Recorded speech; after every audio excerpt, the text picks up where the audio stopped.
And there it is. It is here. That thing. That thing, that thing, that thing. So that thing that we do round about this time, it is here. We are doing it. If you want to do it with us, then you know what to do. Just settle yourself down for however long the session is going to last. I cannot make any promises, of course, because anybody that has spent more than a minute with these sessions, you know that it takes on a life of its own. It has taken on that life now. It's been birthed. Do you want to be at the birth? So if you want to be at the birth, then gather, sit, take a seat and kick back and just surrender yourself to the hands of that bald-headed or your laughing man that talks in that peculiar way on the internet. So let's talk peculiarities for however long this session lasts.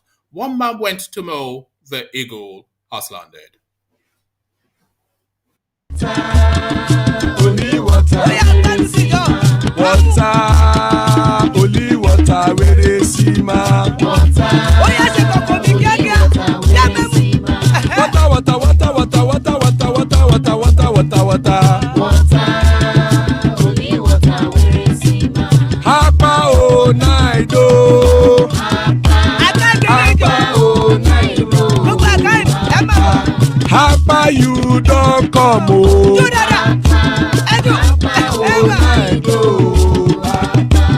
Hapa o naido.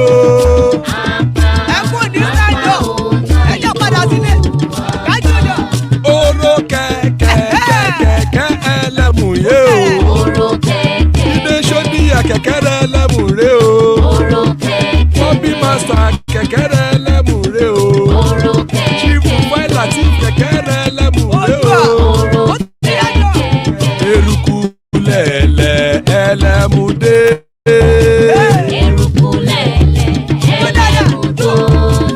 Eruku lẹ̀lẹ̀ ẹgbẹ́ ẹlẹ́mùdóde ó jàre o. Eruku lẹ̀lẹ̀ Ghana ti dé ẹgbẹ́ bọ́dì o. Ọmọ ẹlẹ́yẹ ẹyẹ o ó dilé o. Odúyẹ̀lá ẹyẹ o ó dilé o. Petro Sọ́dámẹ̀ ẹyẹ o ó dilé o. Petro Sọ́dúnkẹ́ ẹyẹ rẹ̀ ó dilé o. Ẹlẹ́kọ̀ọ́ dilé o. Eruku lẹ̀lẹ̀ Ghana ti dé ẹgbẹ́ bọ́dì o. Ọmọ ẹlẹ́yẹ ẹyẹ o ó dilé o. Odúyẹ̀lá ẹyẹ o ó dilé o. Petro Sọ́dámẹ̀ ẹyẹ o ó dilé o. Petro Sọ́dúnkẹ́ ẹyẹ rẹ̀ ó dilé o. Ẹlẹ́kọ̀ọ́ ọ̀run mú ìní o.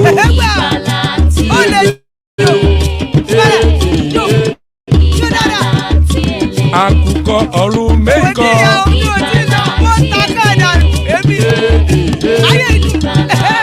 Ikú kò ní ríwà gbéṣe o.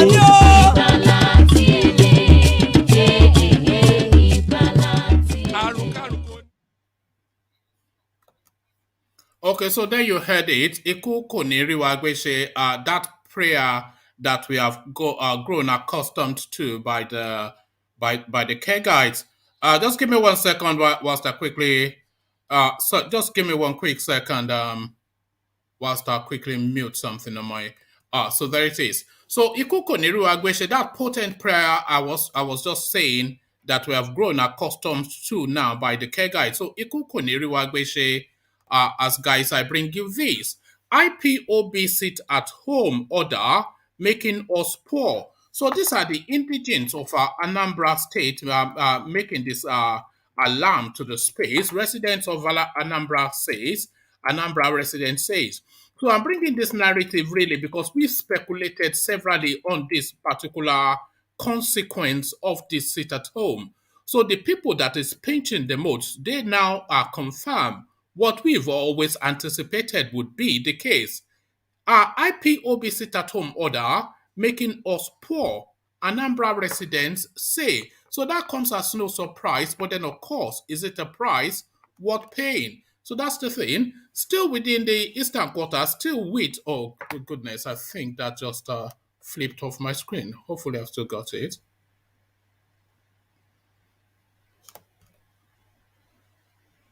Oh, okay. The story I was bringing you was IPOB American lawyer petitions U.S. Foreign Affairs Secretary over continued detention of Nnamdi Kanu. So that seems to be playing a bit funky on my screen, but hopefully I'll just get it in a moment. Let's just see. Okay, so, and as I'm trying to refresh that, another story just popped up, which is still within the same Eastern Quarter. So let's see. Let me just see if I can line up that just came off my screen, and then we can have them both. The other story that's just popped up on my screen, breaking Nigerian government files fresh. Breaking Nigerian government files fresh terrorism charges against Nnamdi Kanu. So still with the Nnamdi Kanu, so that's just it never rains but it pours, as they say, and it's certainly pouring in the eastern quarters.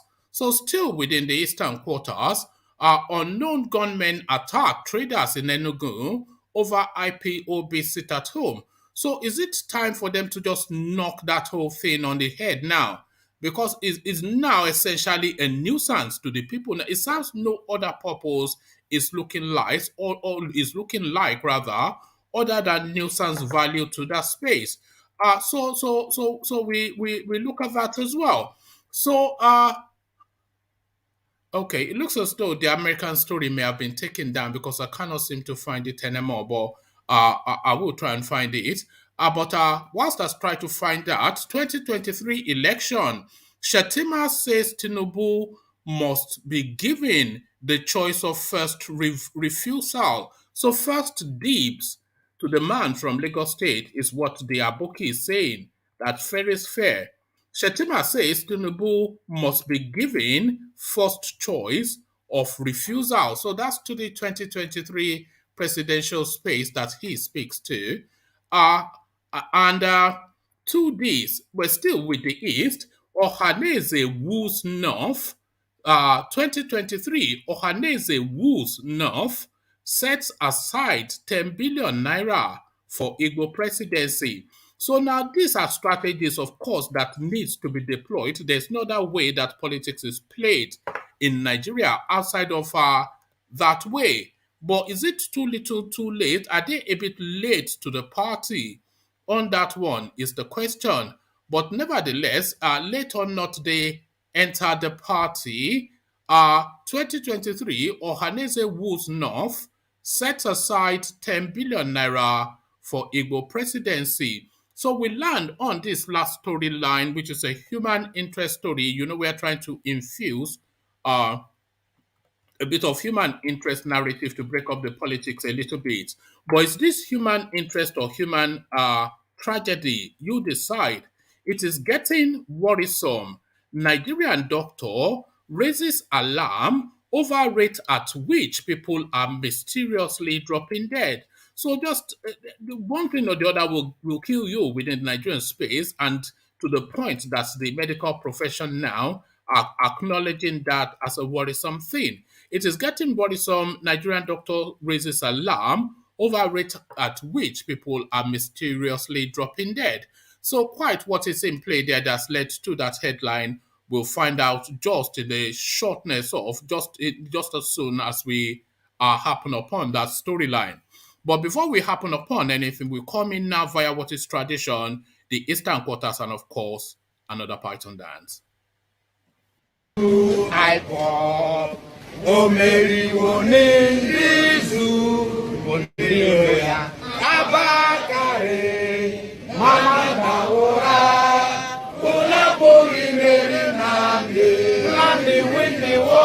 Python dance 1, Python dance 2, now Python dance 3. Unapoli Mary Nnamdi win the war. Python dance 1, Python dance 2, now Python dance 3. Unapoli Mary Nnamdi bu onye du I walk. O Mary Wone. Buhari, Mamanda Mura, Unaburi Mary Nandi, Nandi win the war. Python dance 1, Python dance 2, now Python dance 3. Unaburi Mary Nandi, Nandi win the war. Python dance 1, Python dance 2, now Python dance 3. Unaburi Mary Nandi, Nandi win the war. Python dance 1, Python dance 2, now Python dance 3. Unaburi Mary Nandi, Nandi win the war. Python dance 1, Python dance 2, now Python dance 3. Unaburi Mary Nandi, Nandi win the war. Python dance 2, now Python dance 3. Unaburi Mary Nandi. Also, there it is. NNAMDI wins the war. Python dance, Python dance. NNAMDI wins the war. Python dance, Python dance. So, NNAMDI wins the war. As guys, I bring you this. IPOB sit at home order making us poor. Anambra residents say. Some residents of Anambra State have claimed that the sit-at-home order by the indigenous people of Biafra was emasculating the economy of eastern Nigeria, thereby impoverishing the people. Ngozi Awade, a community leader in Engu Uku, a local government area in Akwa, the state capital, called on leaders of the group on Monday to adopt a persuasive approach to their social mobilization campaign. She said by enforcing the sit-at-home order through the instruments of fear and intimidation, IPOB had become the enemy of many residents of the area. Mrs. Nwadu said it was unfortunate that a group that claimed to be involved in the Mrs. Nwadu said it was unfortunate that a group that claimed to be involved in the emancipation of the people would take actions that would inflict pain on the same populace, adding that IPOB was causing panic and hardship for travelers. I have to reschedule my flight to another date because I could not find my way to Asaba Airport, she said. Mrs. Grace Anago, a petty trader, said that the directive had turned to a joke taken too far and that it was damaging people's source of livelihood. She said the worst hit were the poor and the elderly, urging all parties concerned to embrace dialogue for the sake of the common people. Another person, Ugochukwu Okigbo, a transporter, described the situation as hopeless, saying it posed an economic threat to daily income earners. He described his journey from Asaba to Akwa as horrible, adding that he once spent 12 hours on the journey that should have taken just some hours.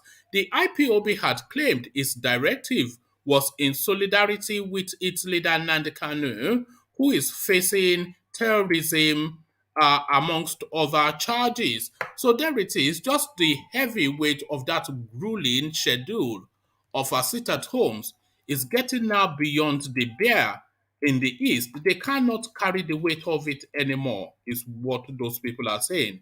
They cannot carry the weight of it anymore. This is what they are saying. But that weight is going to continue to be foisted upon them, and they are not carrying that weight at will, by the way. They are carrying that weight by force. So this is forced labor. Or this essentially what I mean, they cannot carry the weight anymore. This is what they have said. So they cannot carry the weight anymore, but the reason why they are carrying that weight. Now, Nigerian government files fresh terrorism charges against Nnamdi Kanu. The Nigerian government on Monday filed fresh terrorism charges against detained leader of the proscribed indigenous people of Biafra, Nnamdi Kanu. According to the amended process it filed before the Federal High Court sitting in Abuja, the Nigerian government increased the count in the initial charge it preferred against Kanu. The IPOB leader, who was hitherto facing a 7-count treasonable felony charge, will now enter his fresh plea to a 15-count amended charge marked, and then it goes on to be marked, and signed by Director of Public Prosecution, MB Abubakar. This amended charge came barely 24 hours to the scheduled commencement of hearing by Justice Binta Nyako. The court had on December 2nd, 2021, fixed Tuesday to hear some pending application, including the one KANU filed to be discharged and acquitted. So it's just this is just the thing, because of course promises made when the elders in the east went to their Boki in Daura, who said it's a burdensome request, but he will give it favorable consideration. And the favorable consideration that Buhari has given to the request of Elder Amechi from the East and his delegation who went to Aso Rock to say, please give us our boy back. So the favorable consideration that Buhari has given to that request is to increase the charges levied against this chappie from 7 to 15. So that is your answer right there. If you don't know, then you do. So back to that sit at home. Unknown gunmen attack traders in Enugu over IPOB sit at home. So there's a video attached to this, of course, which I will not be playing to you for reasons of YouTube. But let me give you the narration anyway. The headquarters of Udeni local government area Enugu, Obolo Afo, on Monday witnessed chaos as some masked gunmen enforcing the suspended sit-at-home order of the proscribed indigenous people of Biafra IPOB invaded the community. So let me just pause there for a moment, because a lot of people are trying to create some sort of mystery and shroud around this unknown gunmen narrative, telling us that they are not aligned and associated, but their actions always in consonance with the space of our IPOB. But they are nothing to do with them, or this is what they will tell you. But their actions, as I said, always in consonance. This again in consonance, but they will tell us that they are unknown. The headquarters of Udune local government area Enugu State, Obolo Afo, on Monday, witnessed chaos as some masked gunmen enforcing the suspended sit-at-home order of the proscribed indigenous people of Biafra IPOB invaded the community. Correspondents learned that the lawbreakers attacked residents and traders in the early hours of today. According to eyewitnesses, the armed men who rode into the commercial town on several motorcycles were seen assaulting traders who had opened their shop for business. Other residents were scampered. Other residents were scampered to safety as the government chased them with whips. A tricycle was also burnt by the miscreants. It was gathered that member of the Udene Central Neighborhood Watch fled on sighting the gunmen as a Toyota Sienna car belonging to the group was destroyed. A military team subsequently arrived at the town, and they are currently patrolling the area to ensure that normalcy is returned. So there it is. It's quite a thing, no? This is going on in open glare. Okay, so this is the video clip. Let me just have a look at it to see if it... No, it's too graphic for me to play to you guys, but I can put a link in the comment section for anybody who cares to want to see it. So anybody who cares or not will see this. 2023 election, Shetima says Tinubu must be given first choice of refusal. Senator Kashim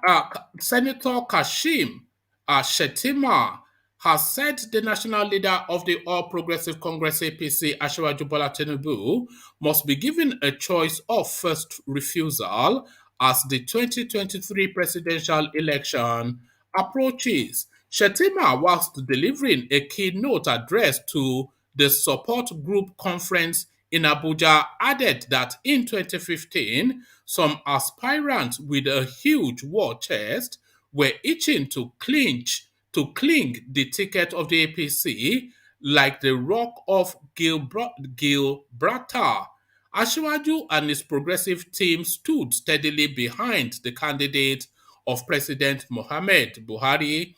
My simple question, distinguished ladies and gentlemen, is where were the new members of what I call the Buhari's Church of Latter-day Saints? Where were they? We knew where their political loyalties lay in that particular convention when Buhari emerged as the presidential candidate of the APC. Where were they? Some people say everything goes in politics. Not everything goes in politics. We shall have minimal thresholds below which we won't operate. And this irreducible minimum is that after 8 years of presidency in the North, the logic, common sense, equity, justice, and fairness demands that power should move to the southern part of the country, and who is better qualified? Asiwaju Bola Tinubu should be given the choice of first refusal.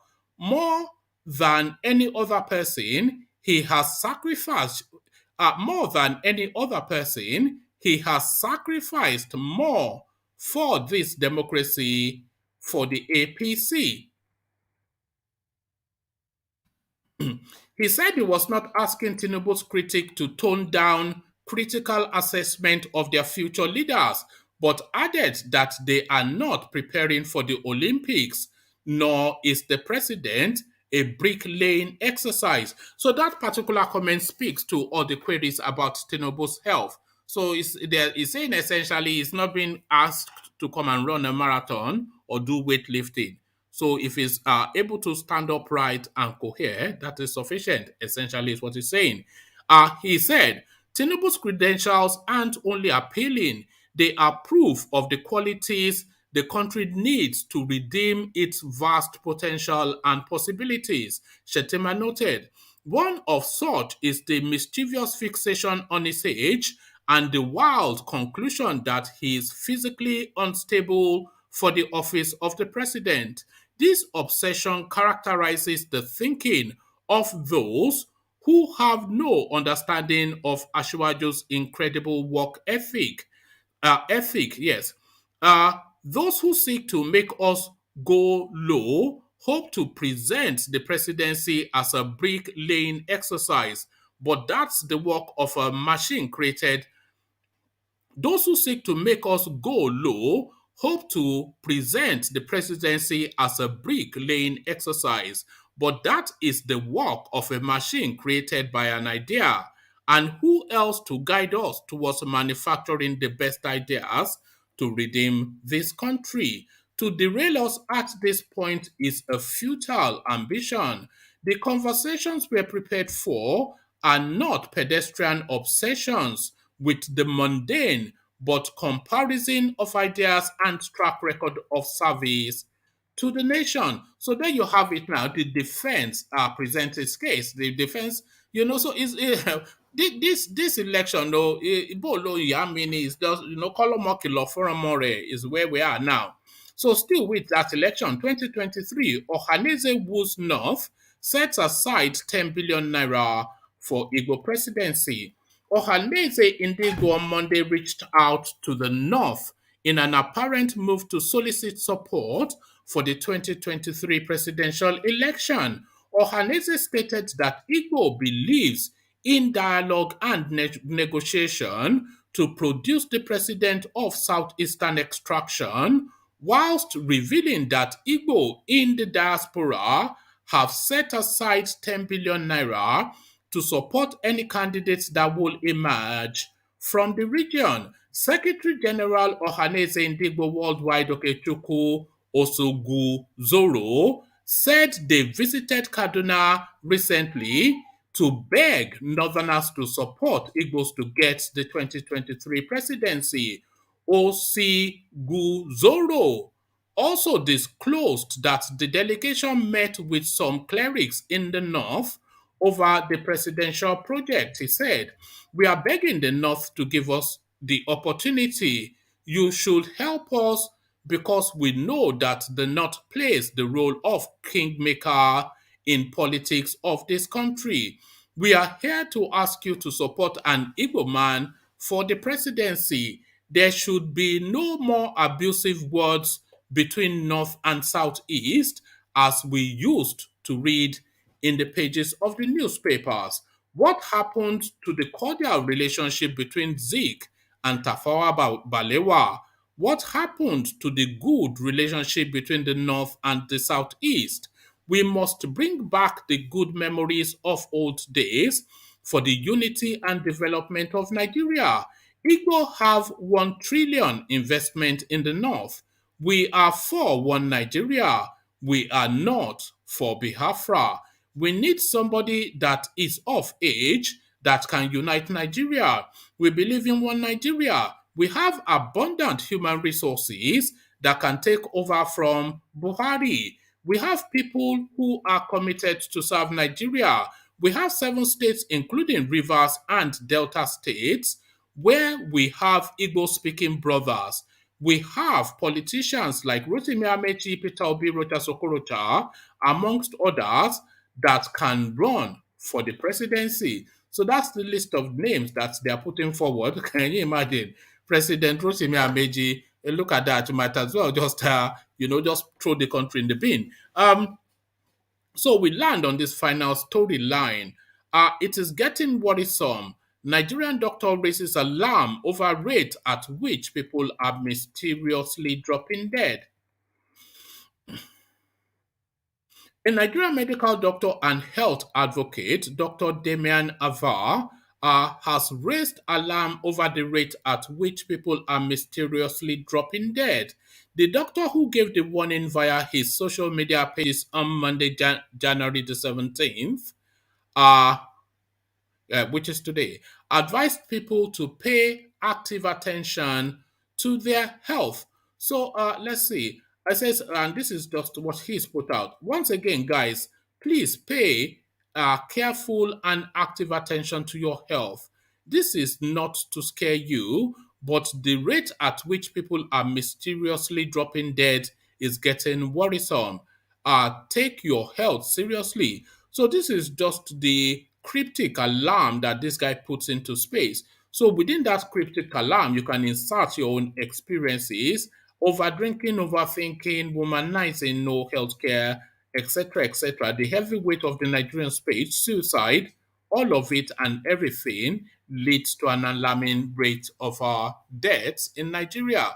So I was going to bring you one last story, but that story seems to have been pulled from the outlet that was threatening to publish it.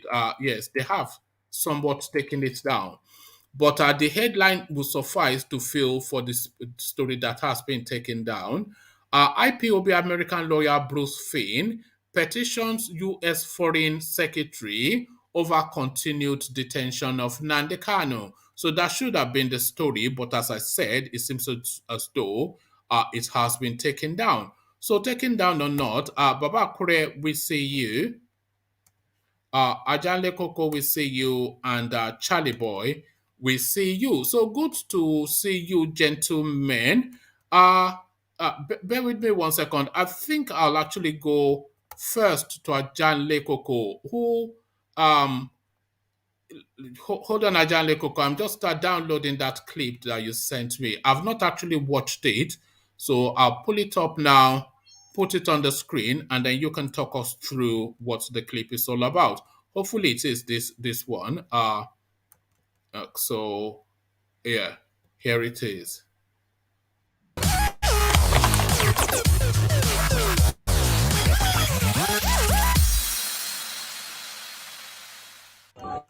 Sorry, Ajanle Koko, is this the right one? Ajanle Koko, are you there? Yeah, that's it. Oh, okay.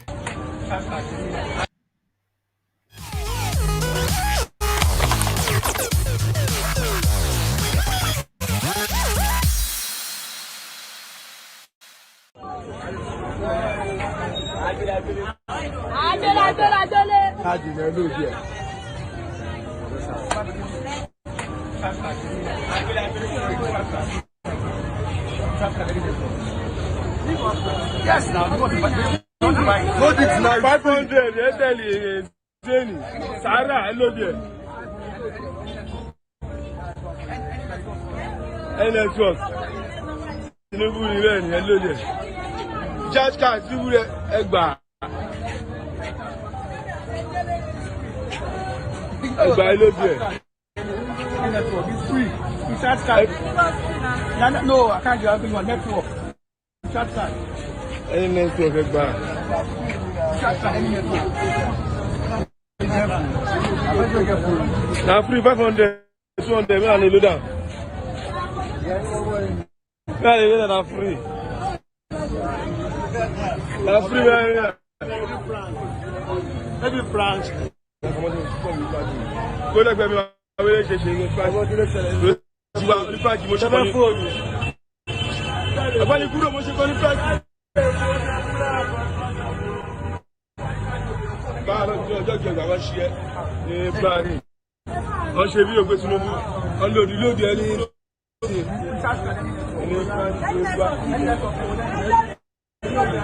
ẹ̀fọ́ ìwà yìí ẹ̀fọ́ ẹ̀gbọ́n máa sí wíwọ ẹ̀fọ́ ọ̀ ẹ̀ lòdì káàdì ni ó lọ sí ọ̀sán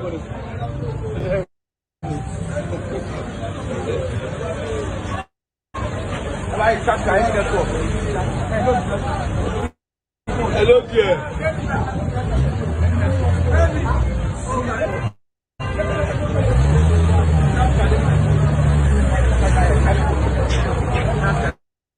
You know I'm there. What was it?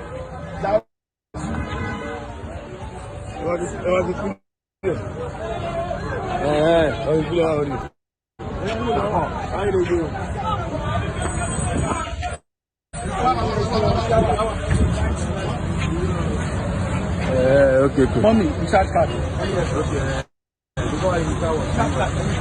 Yeah, get in network. Cash card. Any network. Any network. Cash card.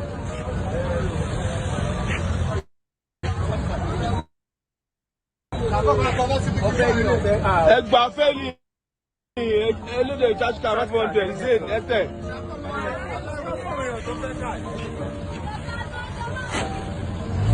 Card ni. Hello, the phone.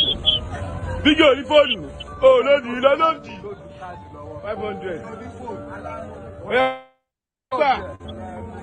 Agba, iro ẹ̀kọ́ ni o. Káàdì ni o, lọ́dí ẹ̀. Sọ́ní Sàránì. Káàdì ni ẹ̀kọ́ bẹ́ẹ̀ kọ́. Tinubu. Iṣẹ́. Tinubu, bóyá ká gbọ́dọ̀ ní. You sure? Tinubu. Oh, yeah, I got you. You sure?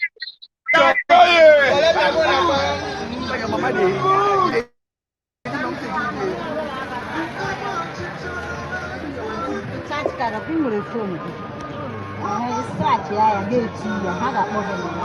Ani network.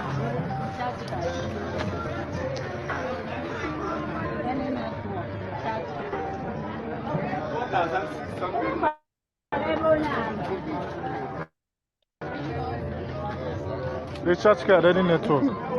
Okay. You scratch your many network. Any network. Yeah, start. For free now. Free. I'm giving you, but you're taking one and let him take. You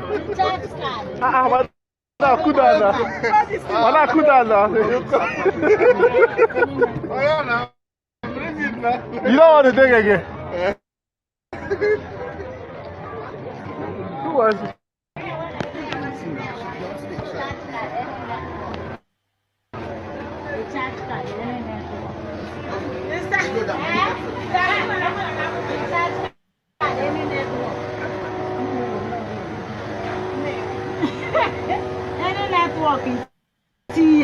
Just go that we start.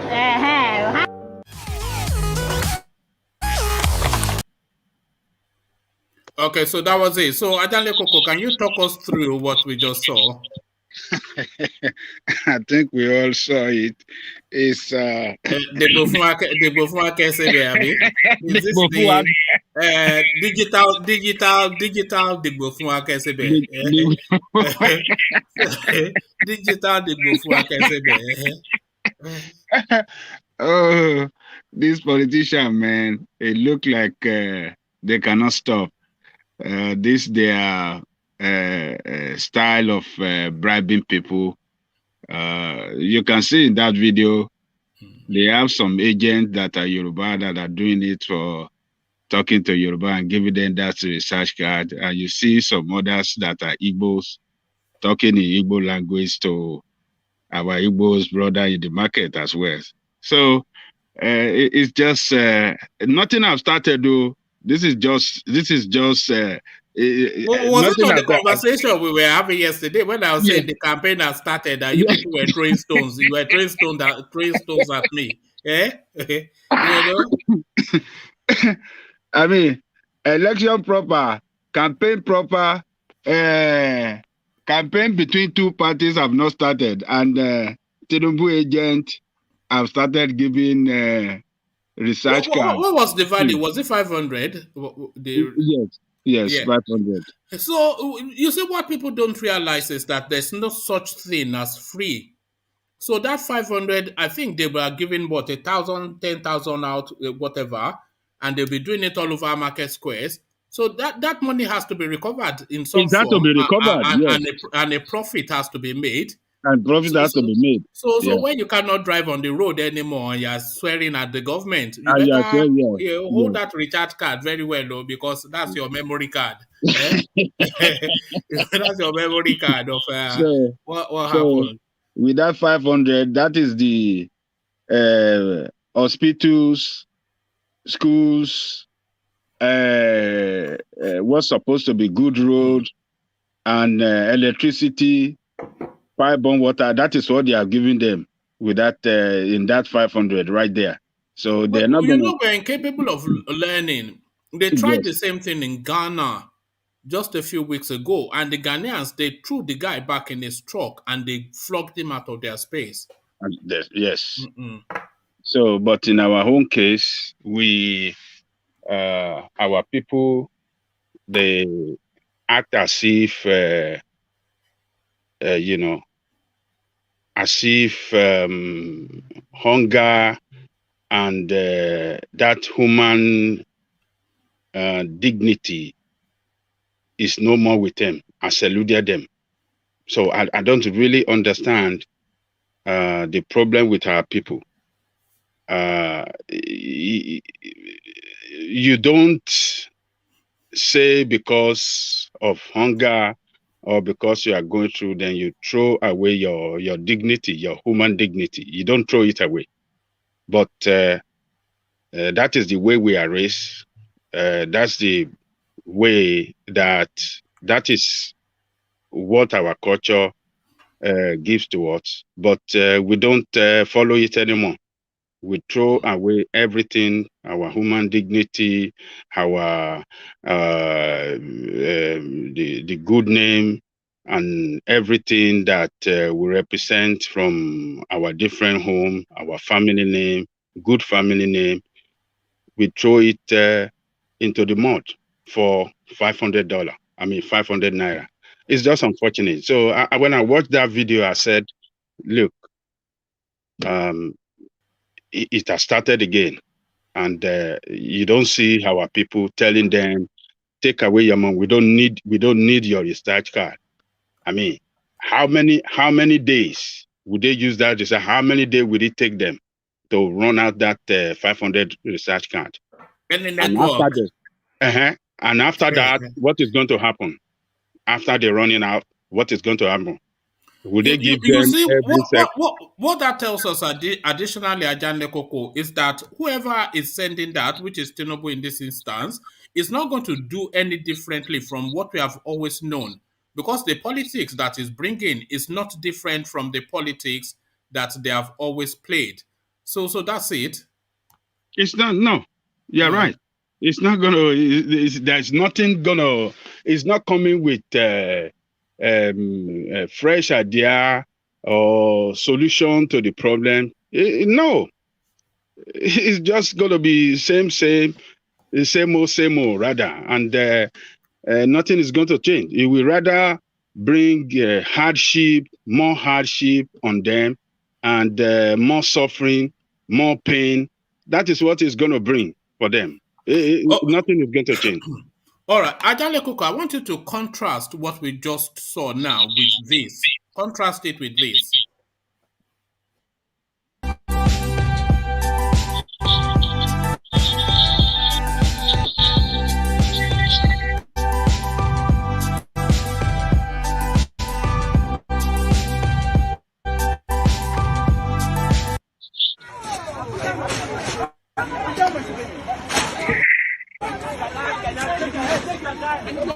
We need job, we need job.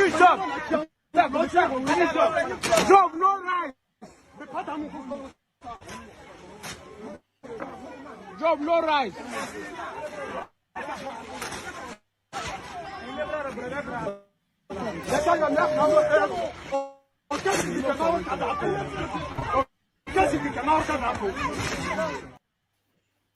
So that's the same scenario, but playing out in Ghana. So that was the Ghanaian response, and you saw the Nigerian response. So contrast to that. You know that Ghanaians are more politically enlightened people than Nigerians. They are more politically enlightened than Nigerians, and they know their right. They know how to fight for their right from their government. They don't succumb easily to the government. They don't allow their government to manage. It wasn't quite fully audible, but could you hear them saying we need jobs, not rice? That's right. That's to tell you. But we need recharge cards in Nigeria, not jobs. It's just that is the problem with us. When our brother from Ghana, Vin, comes and tell us here in Ghana, we don't do this, we don't do this. Some people think that he's just saying it to boast of Ghana. But that guy, anytime he says that, he's saying the truth. Ghanaian, if you travel to Ghana right from the airport, the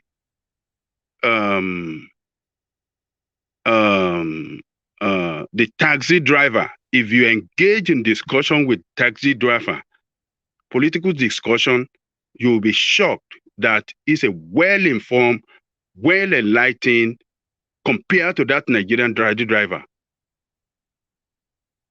That Ghanaians they are well-informed people, politically well-informed than Nigerians. And they are not bribable. You cannot bribe them when it comes to election. So they know their right, and they know when to go out on the street. They do go out on the street to demonstrate. Any time that there are several occasions that government had attempted to do some things, maybe to increase, I cannot remember, maybe petroleum price or something, just to increase their taxes. They went on the street, en masse, and forced their government to revert that action. But in the case of Nigeria is not ready to jump on the street to fight for their right. And when we see somebody like Jore doing it, as he believes, the way he thinks he ought to do it, some of us, we want to jump on him and said he should go and align with criminal politicians, he should change his methodology, he should do this, he should do that. So Nigerians need reorientation. Total overhauling and total reorientation for our people. Is it too late? Because for a long time now, that topic of conversation has been in the public space, with people trying to reorient the mass that, look, And they know themselves, because you hear it in their commentary sometimes with politicians, that look, they'll give you 1,000 naira and take your destiny for 4 years. So they know, but they still do it anyway. The people taking those recharge cards, they cannot not know that they are mortgaging their future. They must know. Yes, you are right, woman. They know, but they will continue to do that mess. Is this desperation, or is this just that need for a woof, that free thing that the Yorubas have this bad habit of looking for a woof all the time? Yeah, I think it's both desperation and a move, and lots of the uncare for our human dignity, and uncare for good name or correlation. Can I say something on that, Ajale Koko? Sometimes we have to pity these people we are talking about. See, it is easier for us to say it's a wolf only and this thing. See, these people knows that collecting money, they will suffer for the next 4 years. And they keep repeating this in a cycle. The way I see this in a faith, it's all by association.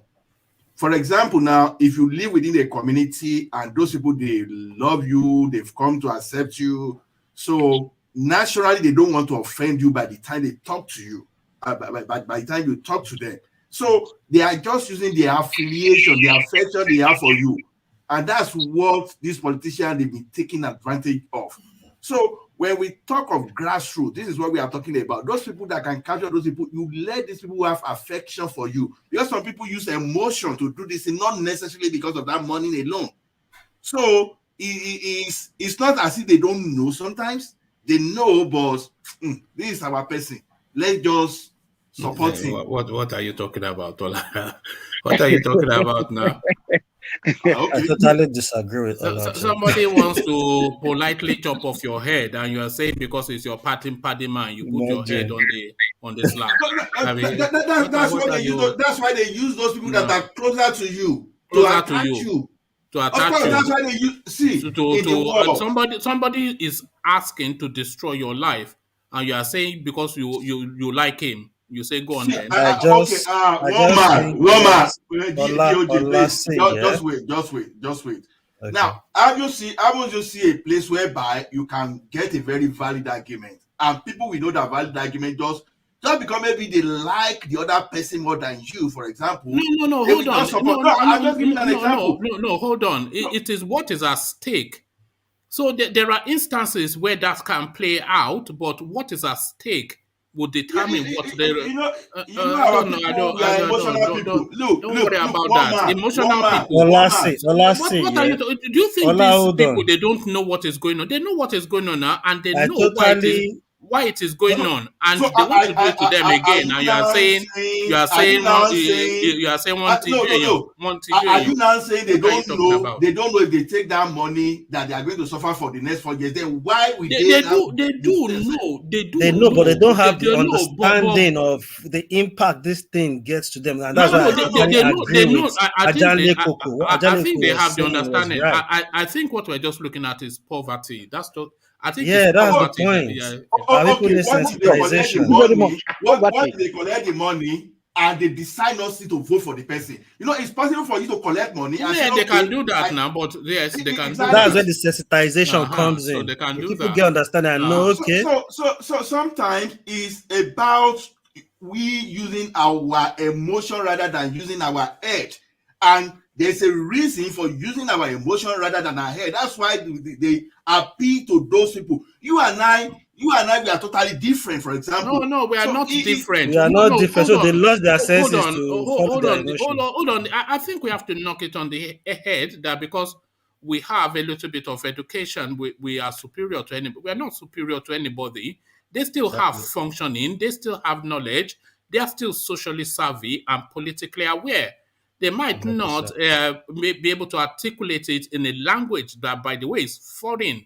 Because what you're speaking now is a foreign language, and it doesn't... But let's hear from Alexander, who joins us. Alexander, what are you making of this now new version of the Bofun Akesebe? Are you there? Are you on mute? Oh, yeah. Let me see. Did I mute you or did you mute yourself? Okay, can you hear me now? Yes, we can. Okay. Good evening, everybody. Good evening.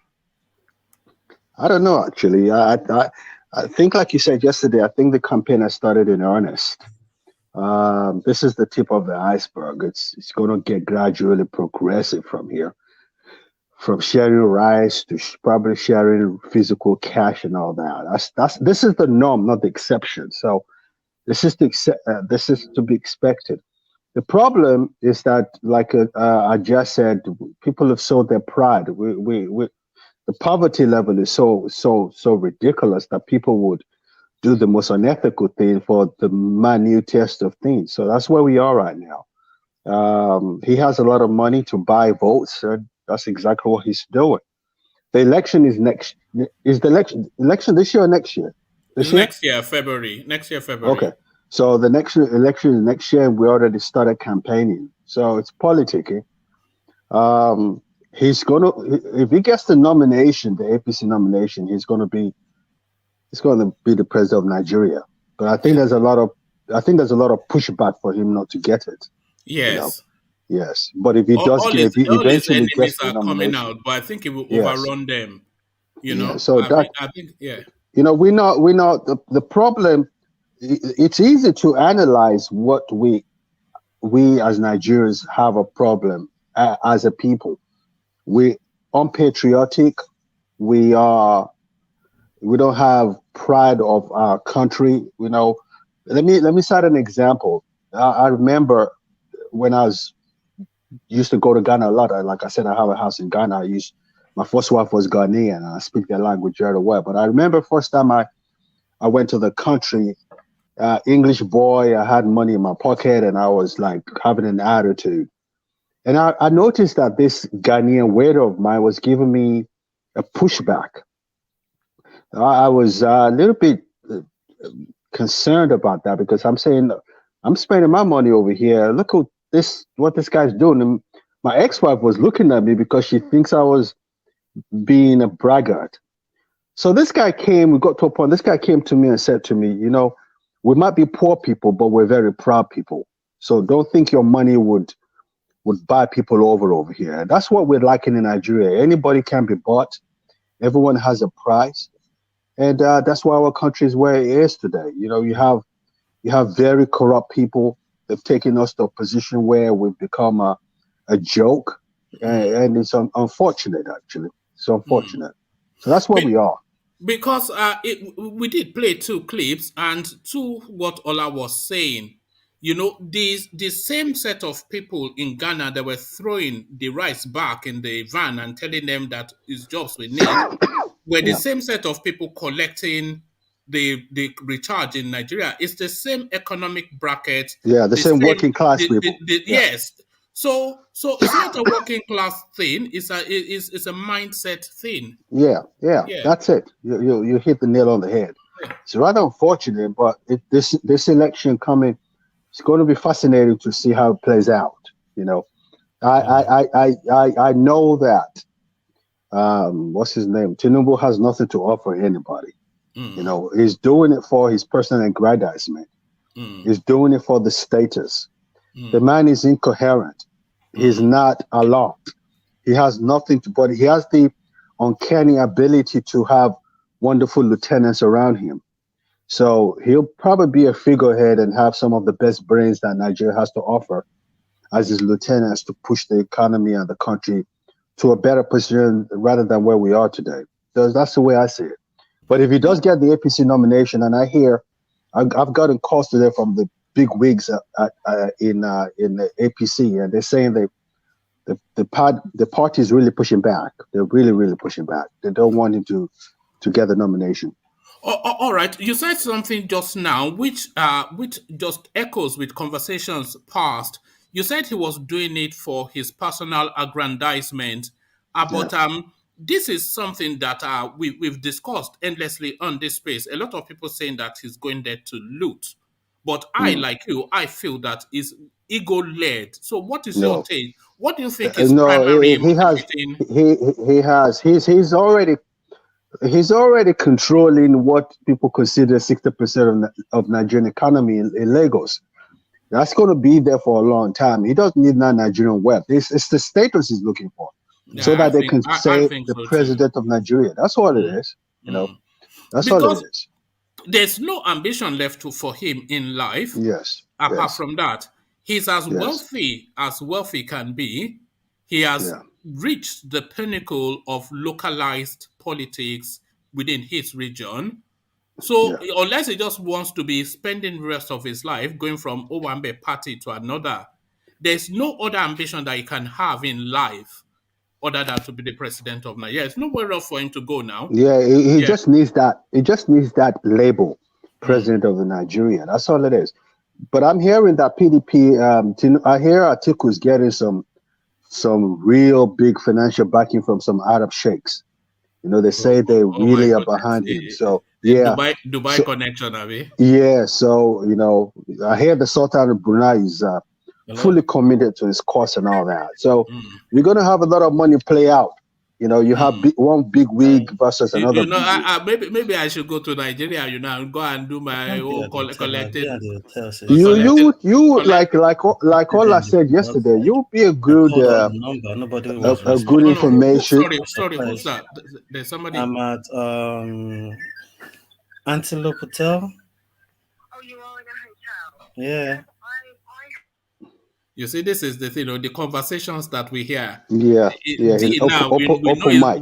We know it's at Antelope Hotel. You know what I'm dreading? There's a particular thing that I don't want to hear on this channel. And please, guys, don't traumatize us with so yes, very difficult to call because, like we've always said, at least I've always said, I cannot see past a ticket of Tinubu Atiku.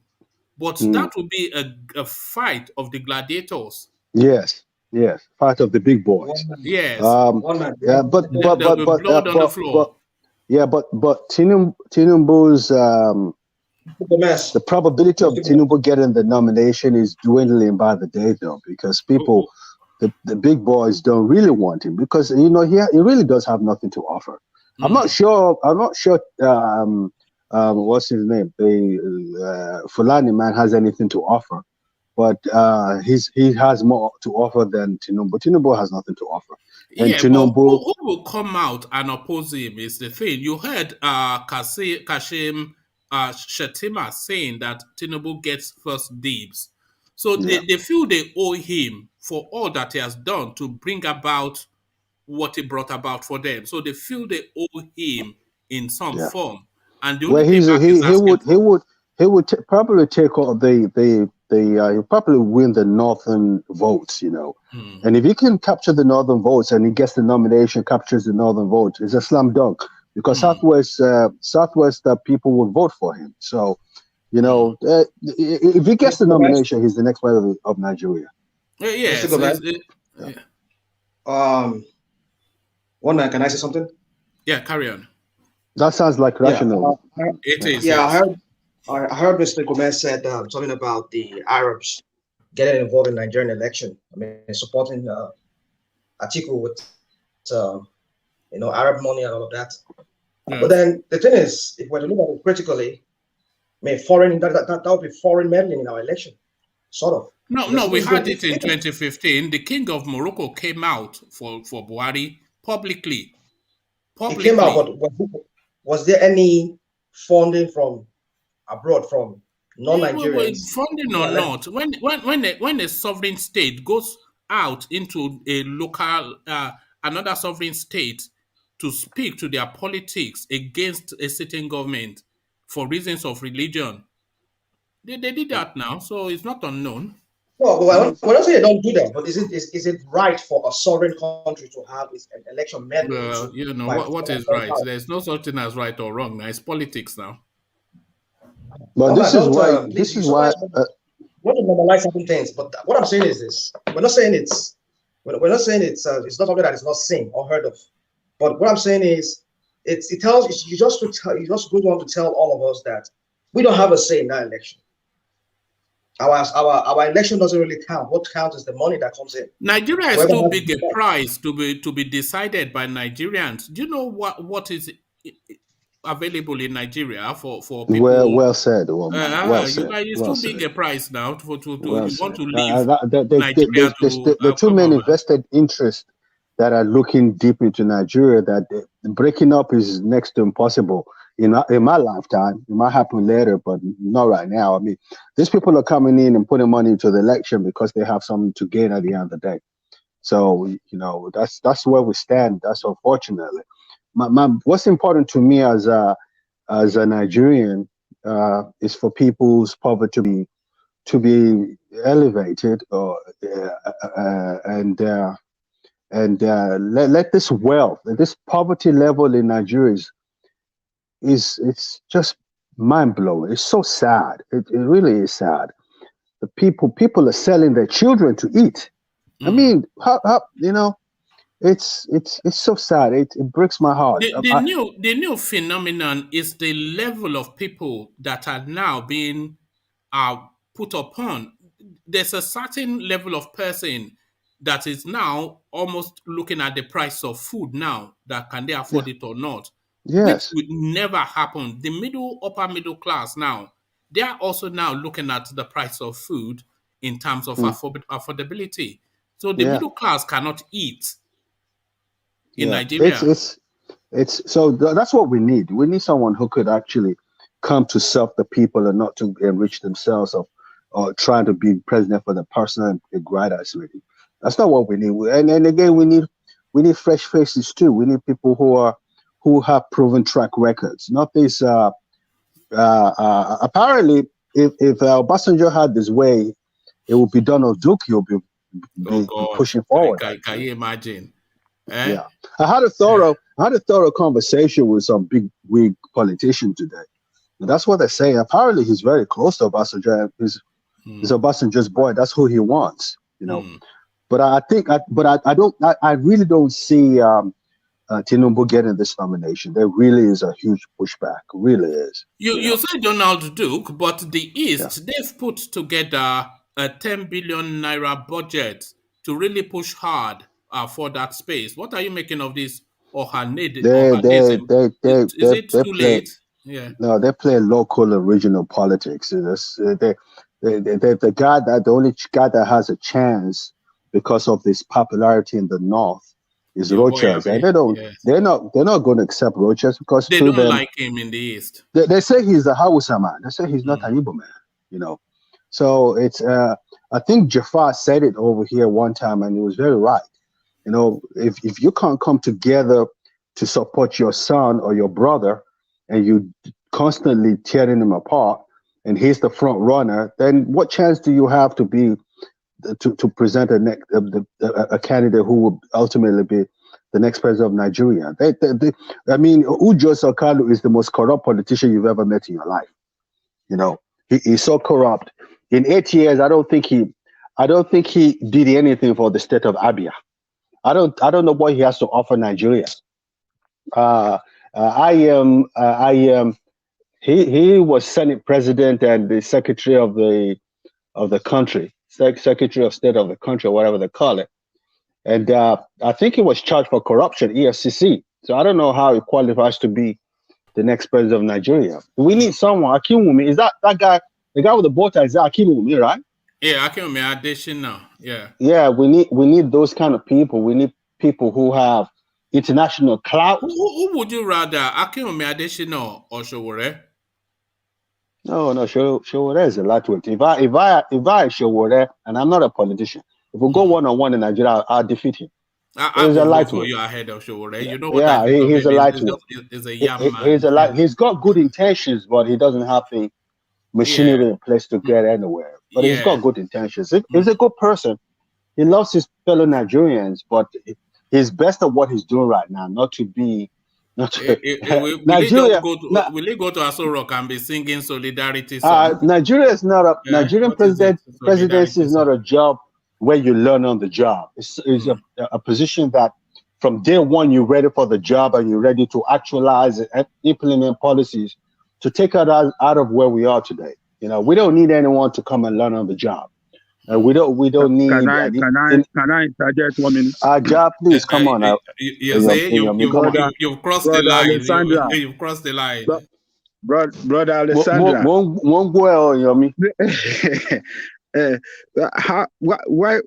Why would you say that Chore will be a person that will go and learn on the job? A person that graduated from Ivy League school in university, you know what Ivy League school means, that anybody that graduated there are already trained to take over leadership in business. What Ivy League school did he go to, Aja? Columbia University. Oh, really? Okay. Yeah. Go ahead. Yeah, that's why he had his master. So somebody that attended Ivy League school in university, you know, is already equipped with some capability to lead in any field of life that he is that he went to school for. So it will not be on the job training president. Actually, we will start feeling his impact, positive impact from day one, because his agenda for the nation is clearly stated, and what are his antecedents? Because you cannot say Sahara Reporters is an antecedent. What is his business track record? Running a media organization, people's oriented program is a program that will lift people out of poverty. So, and that is the kind of program that we need, you know, to transform. I can see him being a special advisor to a president or governor. Yes. Or to be a president of Nigeria. Nigeria is an artificial state. Let's first of all agree to that. It's a complex society with different problems here and there, and you need an experienced person with track record, with proven skills, who preferably, you know, in America, the best governors make the best presidents. You know, so we need someone like a good governor, like a Donald Duke. I know he's corrupt. I know him personally. He grew up in Surulere, Razak Balogun. Someone that is my childhood friend, so I know him personally. But the thing about it is that he was a wonderful governor. Fashola was a very good governor. Those are the kind of people we need. We don't need a. Can I say something to you? Go ahead.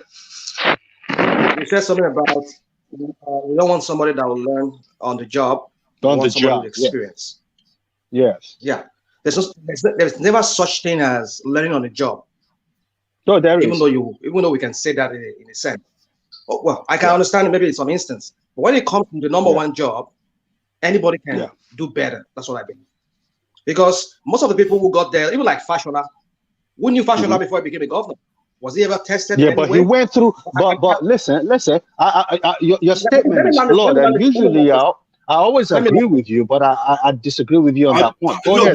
Before you proceed, rational mind. Fashola was the chief of staff to. He was the chief of staff. He was the commissioner for finance, Lagos State.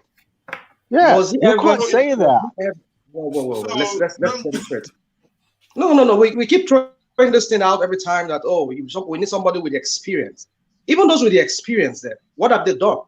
I mean, not necessarily experience, but antecedent in politics, because politics is different from business. I'm sure you know that. And he has no antecedent in politics. And shouting at Luther all over the place is not an antecedent. All the one he has been doing all these years is not part of the politics. No, it's shouting at Luther is politics. You can say he's shouting. What the rational man? What is done thus far is not enough to make him president of Nigeria. Please, with due respect. With due respect is not enough. Wait, Mr. Jones, hold on. When Obasanjo was there in 1976, I mean, what experience did he have apart from being a military general, a military man, before when he became president? I agree he was a deputy of the vice president Murtala. But look at how he performed. Have you not answered your question? Have you not answered your own question? No. Rational mind. Did you know how many units and how many formation of the military Obasanjo commanded before he came to that place? This guy was the chief of staff supreme headquarters. What are you talking, my man? No. See, using the word of people need to learn before they get in there. You have to have something that indicates to the space. Showore has nothing that indicates to the space now. That is why people are saying he would learn on the job. So shouting Aluta on the streets is not a qualifier for presidency. I'm not really about hold on, Ola. Yeah. I'm not really particular about Showore. I know. Be anybody. Yeah. But what I'm saying is, people who like Agalekoko just mentioned he was an Ivy League school graduate. Forget that Ivy League thing. I disagree with that. Hold on. I'm not just saying being an Ivy League. He has been successful in some ways. I mean, running a media company. He has an online publishing outfit. He has an online. Just like you having this platform, you transform it into something big. Let's qualify it though. Let's qualify it because people keep referencing that. He has an online publishing outlet, which we have to applaud that. And that's his claim. And that's his claim to fame. And that's his claim to fame. And that qualifies him to be president. What are we talking about? It's an Aluta now. We are asking. All you need is a man that can direct, that can coordinate people around. Coordinate people. That's why. Like he did with Naira reporters, rational mind. Hold on now. Yeah. Okay. You need one man that can coordinate people. You can't say you have it all. You can't be an economist. You can't be a political. That's why they have advisors. What are you asking us as is antecedent to pin that confidence on? How has he inspired that confidence that capacity you described is vested within him? For me, hold on. If you've shown a measure of success in public life, even in private life, what about somebody that was a school prefect? What about somebody that was school prefect? Is he qualified to be president because he was school prefect? What are we talking about? If he has a quality, hold on. If he has a quality of a leader, somebody who can lead, why not? Wait, okay, what does Nigeria they have qualities of a leader? How has it demonstrated that? Hold on. I'm not being particular about Showore, but when we try this, but it's the example that we're using to interrogate the you must have been. We don't want somebody that will learn on the job. No, there's no such thing as learning on the job when it comes to that. If you're a leader, there is. Obama learned on the job. You can learn when nobody doesn't learn. What is mentoring then? What is mentoring? Been there, even 1984, he's still learning there right now. He's still learning. Nobody that doesn't learn. You have to learn. I mean, nobody that gets you learn, but you don't learn like a novice. You have a basic idea what you're doing, and then people around you who are your advisors and who your lieutenants will take it to the next level. That's what it is. So let's call a spade, please. Okay. Let's be realistic. Please, can I come here a bit? I don't know why we bring up Showore's name. Can I come in a bit? One man. Hold on, Tony. I don't know why we bring up Showore's name. When we talk about serious politics, we shouldn't be mentioning his name. But Tony, come in and then we go back to Alexander. Okay, I agree to everybody when I do. So, hey, Oga Alexander, good evening, sir. Yeah, domo. Yeah. Where's it? Okay. Okay.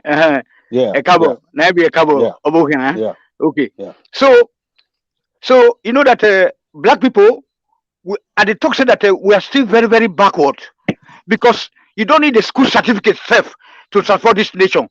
So the great leaders like Hitler, like Napoleon, all those great men, Mussolini, who meant well for their country, they did not go to school. And then, but somebody is very close to that point, like he's very bold, his boldness to come out and challenge the powers that be. You know what I'm saying? You know. So, but nevertheless, he's too soft, I know. But at least he's on the right track. You know, we don't need.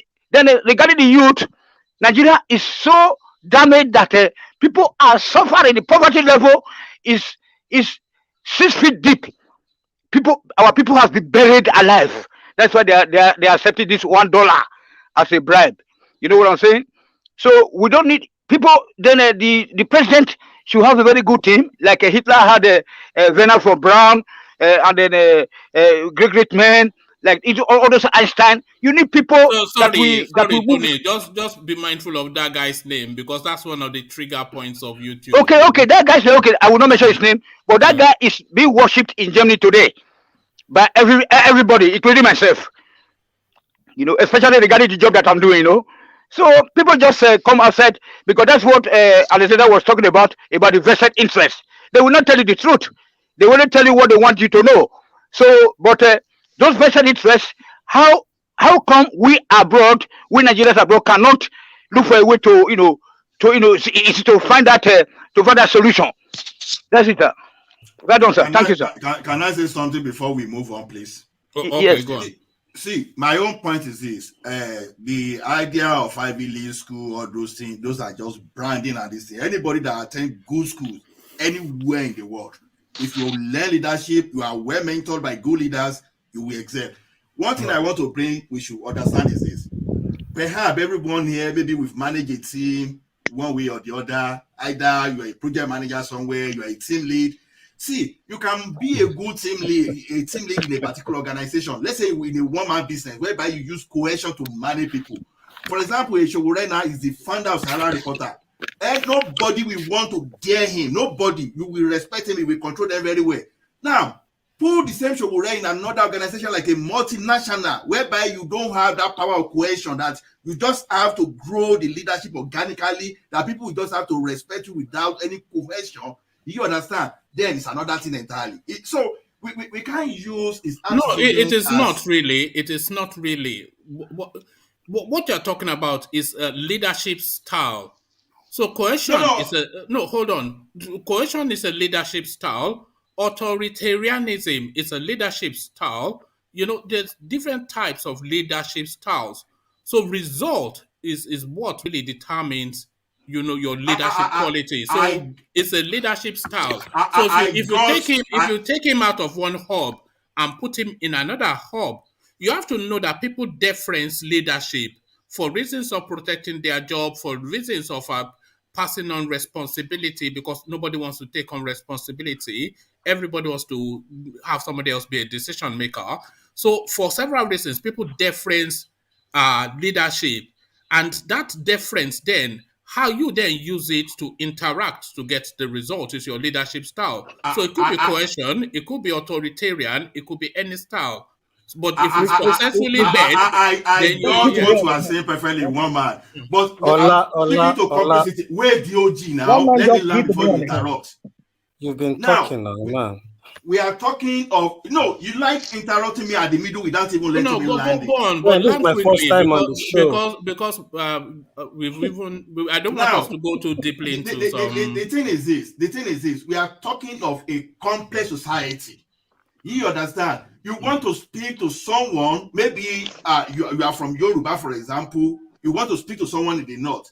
What you do that is that there are some people you cannot coerce. There are some people you cannot use authority. You have to be able to say your vision, and they should respect you. Like even in death, people are still respecting Awolowo today, without even exerting any authority. So those people are called inspirational leaders. That no, we just have to respect this guy. So what we are saying is this: we can't use Sahara Reporter to now say that's enough to replicate. No. My conclusion. Back to Alexander. My conclusion on that space is pretty direct. Does he have anything to offer Nigeria? Of course he has something to offer to the country of his birth. Of course. Can he be president of Nigeria? Most likely, but I don't think he will be president of Nigeria, because he hasn't paid his dues. That's the word I'm looking for. Yes, he needs to pay his dues. So that's that. Yes, and then like Alexandra said about Donald Duke. Hold on, Tony. Let's hear from DOG from his hotel room. So DOG, from your hotel room, let's hear from you. I hope you are paying your bills. Just to buttress what Ajaniko said at the start and what Alexandra had said, they actually eat the spot. That's just the main thing. And I think a leader we need, it doesn't have to be anybody that has actually been anything. We just need somebody that is innovative and mean well for the people. And the problem again that I think we have is we Nigerians. Because obviously, I think until we start electing people, even at the level of local government chairman, electing the right people in, how many people have the senators to their constituency or the honorables? How many people have their number? When I was in Birmingham, I have the constituency, I have the number of everybody in the constituency. They call me, they know when I call them. I'm African, they don't know me from Adams, but people are not actually even electing the right people. People are being elected due to, I know this person, I know this person. So I think Nigerians too are majorly one of the problems. That's where I'm going to leave it. All right, thank you. Okay, So, I was about to conclude. I was about to conclude. Okay, go on, Tony. And meanwhile, this guy from the hotel, Nigerians are no problem because Nigeria lacked social security. That is why when you have social security for the people, then they will be able to think right. Now they cannot think right because they are so down. They are so down. People are down. People are dying. That's people why are I said dying. what Alexandra and Ajale Koko said. You know, so then for Donald Duke, Donald Duke have been tested according to Alexandra, because Donald Duke, if he set up some project, Alexandra is a female, but Alexandra is a okay, Alexandra, okay, Gomez, I call it Gomez. So then you see, when it was all those project, this Obudu Ranch and the cable cars, we set the timeline. We say okay, and it will be doing it will go there every day. You know what I'm saying? To monitor the contractors. So and they will say okay, 6 months this will be completed. And the Tinapa something, and then look at the way he was able to bring people down to Nigeria from all over the world with this Calabar carnival. You know, I mean, everything matters because Nigeria is dead. You don't hear ICC shooting stars of Ibadan any longer. You don't hear of Enugu Rangers. You are not hearing of, you don't hear better insurance of Benin.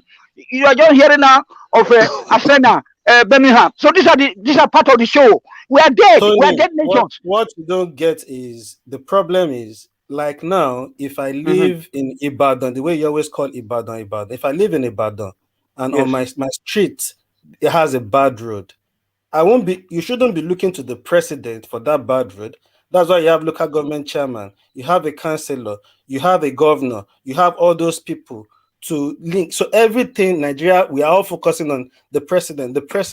But even the team, because the president has to select the best team. You know what I'm saying? The one selecting. You are not listening to what I'm saying. The president is not going to be the one to select your local government chairman. All right, this is just going to spiral in a loop. No, the team is important. The executive team. You know what I'm saying? People that knows the job, not people that come from my state. All right, thank you, Tony. So let's get back to Alexander to round off his thoughts. Yeah, so that's it. Let me let someone else contribute and take my lead. But I think we just need province people who have the best interest of the country at heart. People who have come to help the people out of the suffering they're going through right now. People who can take the country to the next level. People who can take the country to where it was when I was a teenager and walking around with my head held high, because I am a proud Nigerian and because we had what it took at the time. It's a joke now and we need to get back there. And we have everything it takes to get back there.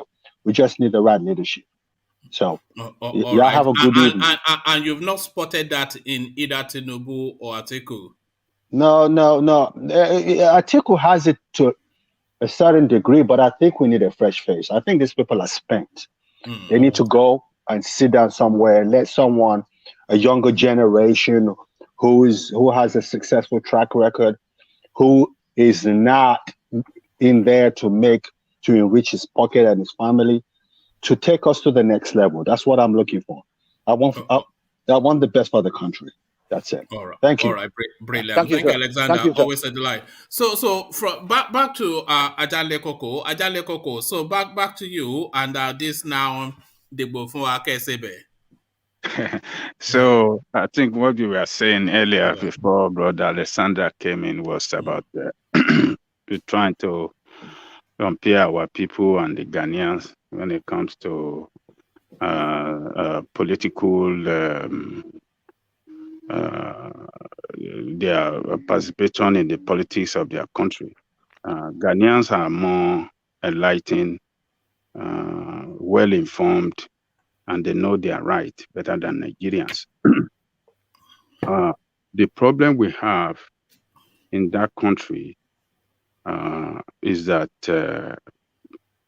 few of us that are enlightened, that can see the direction where the country is driving at, we don't take our time to go out there to sensitize our people. And few of us, few that would like to do so, you will see some other people like us that are enlightened, that you think they are enlightened, will come after you by condemning what you are doing, that you are wasting your time. That is our problem. Our people that are taking this money, taking all this 500 naira recharge cards and all the rest. Yes, like you said, woman, yeah, they know they are doing the wrong thing, but poverty and their non-respect for their human dignity make them take that money, and that is where we ought to come in and let them know the consequences of that, how that will deny their child good education in public school, how we deny them good road, how we deny them good hospital, and how we deny them better future for our coming generation. That is where we fail. People like us fail to do that. And as long as we sit by, we don't try to go to the marketplace, as long as they have started, we ought to be out there too in the market doing so. But you see, Nigeria is not a country that encourages democratic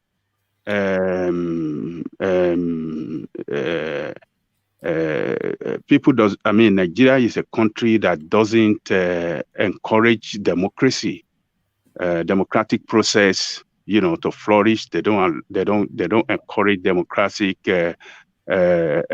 principles, to work well.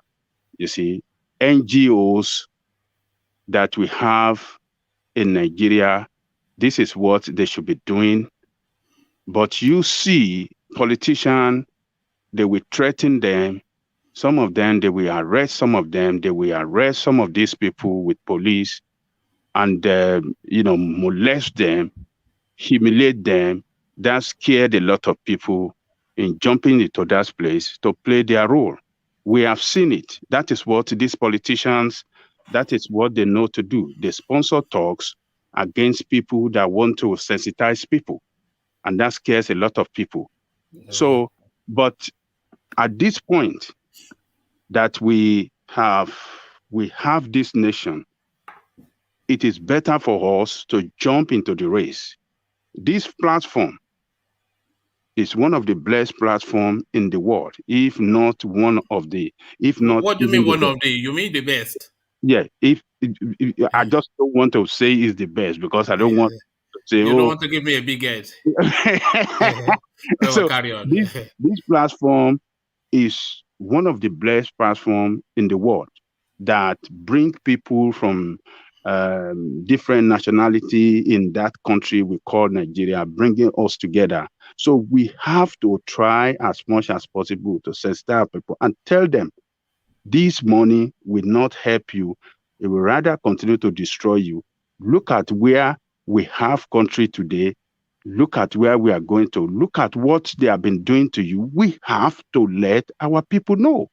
We have to put as much energy as we can into the business of sensitization and enlightening our people and let them know they should not take money, but rather they should vote against them. They should not vote for them. They cannot solve their problem. They should not fall into this media propaganda, Nigerian media, Nigerian press propaganda, because the press in Nigeria they are compromised. They have compromised their job. They are compromised what they stand for. The press is supposed to be the mouthpiece of the people, speaking for the people, challenging these people, holding them accountable for the bad governance. But you don't see the press doing it. The only media house that is doing it is Sahara Reporter. And you see what they are doing to Sahara Reporter. You see what they're doing to Showore. This is their style, just to suppress voices of opposition or voices of dissent against their misrule. This is what they are doing. See the way they have cowed the media in Nigeria, this criminal politician. So only Sahara Reporter, you will see the other reporter dishing out different story about corrupt men in government, like Abubakar Malami, like every other people that they are, thrown out there for us. There is no media house in Nigeria that will ever do that. So how would our people get enlightened? How would they know to vote for the right candidate? The media has failed. They have failed us. So it's just unfortunate that, we have to start doing something and, enlighten our people and let them realize that these politicians cannot do this. They should vote for, let's try something new. What are we going to lose? This is what we should tell them. Mr. Ajale Koko, I have a question. Let's hear from Black League. Yeah, Black League. Okay. Yes, Mr. Ajale Koko, I have a question. What's this new Mister? Nobody called me Mister. Ajale Koko doesn't want to be called. Just call him Ajale Koko. You know that's not even his real name. He can call me whatever he wants. Oh, he knows. He knows when I say Mister, I'm about to fire him up. So we have our code. We have our code.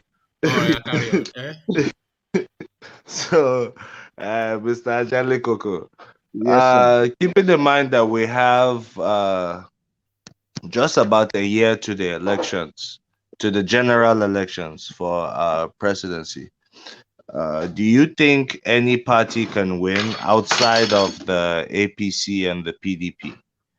Keeping in mind how short of a time we have until the elections.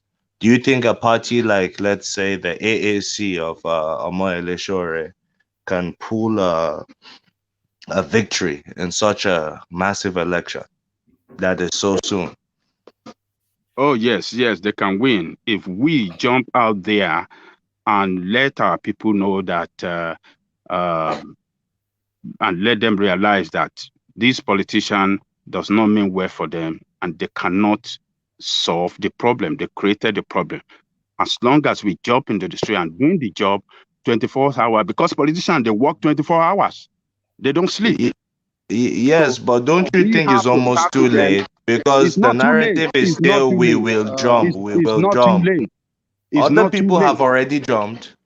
It's not too late. I think I agree with Black League. Is with Nigerian politics that we know is actually too late. I would have expected people to have been scheming out all these things since after the last election. No, yes, even before then, to be honest, for some group to be teaming up on ground since then the wake-up call should have been the 2010-20 incident in Lekki, how people came up massively. I was expecting of the young politicians, likes of them back EW to wake up to okay, yes, we can actually motivate people. Like what Showore is trying to do, the revolution thing. I don't think revolution is not for Nigeria. It can't work in Nigeria. Nobody wants to die in Nigeria, even if they are hungry. And if you have noticed, if they say, oh, petrol is 1,500 per liter today, and there is strike, after 2-3 weeks, people will get tired of the strike. They rather prefer for the strike to be called off and look at how they will, instead of buying 3 tubers of yam, how they will buy 1 tuber of yam and raise money to be able to pay for the fuel in that manner. So I don't think revolution can actually happen. So it's actually a long route with the way Nigeria is. And I think that's one of the problems he has. If he had focused more on teaming up, like some people were saying yesterday, I was listening, people were saying, if he was focusing on more of, okay, I want to be politician, so let me start from grassroots. Let me start grooming people, forming alliance with the likes of them, Banky W, all those like of people, and bring them, and they form a party, and they would have even started that long ago, not now, because with the way the politics in Nigeria work, all these people that we are mentioning, Bola, Tinubu, Atiku, they buy everywhere. Most of the places are in their hands. And the problem I have is, I agree with what Adaniko was saying, but how do we even really go about this sensitization? Because obviously, you are saying if you go to the market, I created a profile on Instagram trying to sensitize Nigeria 2023. But I look at it, I wanted to start making videos on YouTube, and I thought, how do I even get this across? Because number one thing we should think of is, in the marketplace in Nigeria, where you want to go and campaign and say, don't vote for Tinubu, you people, let's vote for somebody that will do this. There are people there that will beat you up and nobody will say nothing. You will even end up in the hospital if they've probably not even matched you and cut you all over, So the system is so messed up that I just think the main thing is we just need to wake people up to voting the right people. If we can vote the right people from even the local government. No, like you said, that's heavy lifting, and nobody is prepared to put in the heavy lift. Exactly. Because you're talking about reorienting people. And to reorient people is not just telling them, but reinforcing it and then using examples to say, this was what I said, and then they will make mistakes and mistakes. So it's a heavy lift, what you're saying, and nobody is willing to carry it. It's hard. Yeah, it's really somebody hard. just wants to come from New York and want to be president I just immediately. think the good thing I see with this thing, the way it's happening, I can tell, because I know some young people, even in APC, that don't really want Tinubu to be the one that they will use. And he's having obstacles here and there. I think with the way he has been in politics for a while, he might be able to tackle it and gain the grounds and get the ticket. But the only way that man won't be president is if he doesn't get that ticket. Once he gets the ticket, it's over. All right, thank you. So so back to you, Adan Lekoko. You see, 1 year, we have 1 year to election, isn't it? Yeah, but there's nothing happening now. So you say within 12 1 year, months. 1 year to election. Yes. It's not too late if we are serious. With nothing on the ground. No, there's going to be, we're going to put things on the ground. Yeah, but there's nothing as we speak. One man. The only conversation is Atiku Tinubu. There's no other conversation now. No, hold on. It's not only PDP and APC that are the party. Yeah, but who are people talking about? So the rest of the party, let me tell you, the problem we have is that we allow criminals in these two parties to corner our resources. They stole so much money. They suppresses the media, and they even use the media to their own advantage. So those are all of the problems, but the solution has not come through. The solution is for us as people to go out there, the educated, the middle class people that are educated, instead of doing yam and talking grammar, or say you are doing one kind of Instagram, it doesn't work. All these Instagram stuff does not work. What works is a practical campaign on the ground when we go out on the ground to the marketplace, to the Elerons, to the Eleja, to the Alata, and to But like everywhere, DOG said, they will attract. slash you now. They will beat Don't you up. worry, Part of the you hilarious that will cannot. eat you up. Hold They on, will one beat man. you up. Yes, let me You go to tell you. Elero and say no, Yeah, they shouldn't follow Tinubu. The yeah, next yeah. day they They will be will. ready for you. They will Yeah, beat. some of them will not accept you, but I'm telling you, when you start the campaign and we are committed and you go into before you know it, you will see you growing and growing stronger. That is how it works in politics. Even political parties, that is how it works. They don't stop. They doing a campaign every time and they keep increasing in number. But when you don't want to take the risk at all, you don't want to take the risk to go on the street to demonstrate against injustice, against it. You don't want to take the risk to sensitize your people. What do you want to do? These people will continue to overrun you all the time. You have to stand up and push back against them. And that is the only thing. And I want to tell you, that is why they restricted Showore in Abuja. You have and to have a Exactly our strategy. point. You have to have a strategy though. It's not just being foolhardy. You can't just go. That's like the IPOB system, isn't it? Just be running at and charge. You can't just charge at it. You have to. No, You have to not be charging. clever. You have to. Yeah, we have to be clever. We Yeah. have to put candidates on the ground, and we have to run our campaign, on the ground. We have to go to the people and let our people know these people cannot do it. This is what they have done to you. This is the mayhem they have inflicted on you. Don't go for them again. Continue with them. Continue with Do you disaster. think? Do you think the people don't know that? Yeah, because people don't have alternative, and that is what we are bringing to them. Hold on, one man. Okay. People do not have alternative, and that is what we are bringing to them. That, look, don't take money from them. We are not going to give you money. Look, let me tell you something about human behavior. You see people, when you go to people first and you are consistent and they see your consistency, they will listen to you. But if you are not consistent, they don't listen. That is how it works. That is human behavior. Is it not performance that they want to see? I mean, politicians are very, very consistent. They won't stop knocking on your door every time and begging for your vote.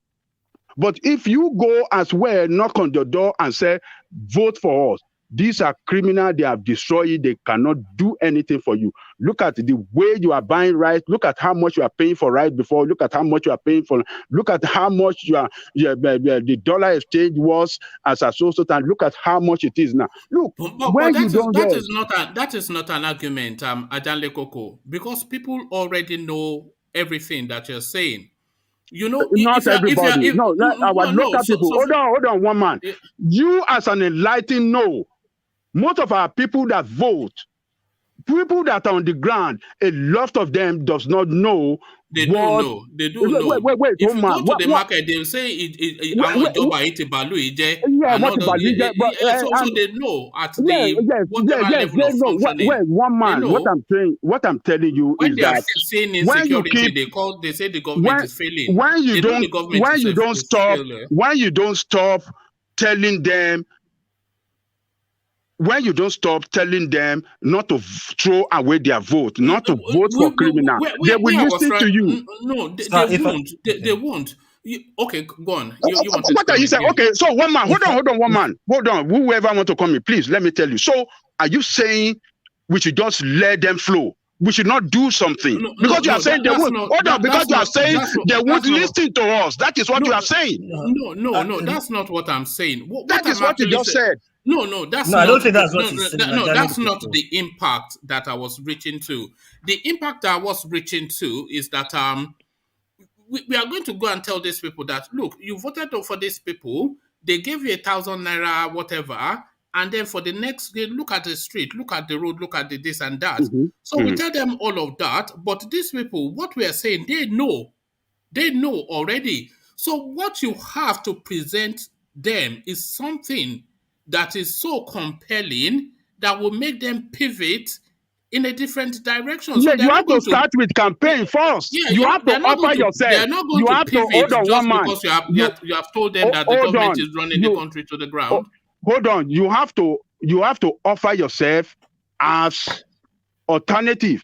Look, you can if we come out in large number as alternative and we don't win this time and we are consistent, we keep coming out, we keep contesting election with these people will listen to us one day. That's what I said. That is what it was. That is where it was.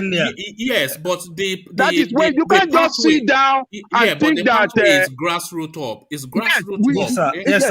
Yes, sir. We have to continue. We must not sleep. It will. The victory will not come one day. What is going to happen is that we will win some. They will win some, and next time when we win some at our own position, we perform well, we let people know, and that is where we can sell ourselves better to the people. That look at what we have done. But that is what we are saying initially. Yeah, that is the way it was. So it's not late. It's not late. People, don't sit back. Don't sit back. Don't sit back. Don't say it's late. It's not late. Don't sit back. Hold on. Let's hear from D. Yeah. We are saying we have we are saying we have 12 months. We don't even have 12 months because there are a few weeks to election that you can't even campaign anymore. So it's even too late with the way Nigeria is. And where Showore would have been an advantage was if he had, instead of focusing on look at that. You can't go and then go. Which hotel are you in? Hotel California? You can come in, but you can never leave. What is so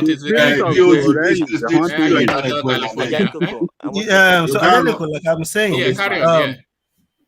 It's a year can't do it. Let me tell you something.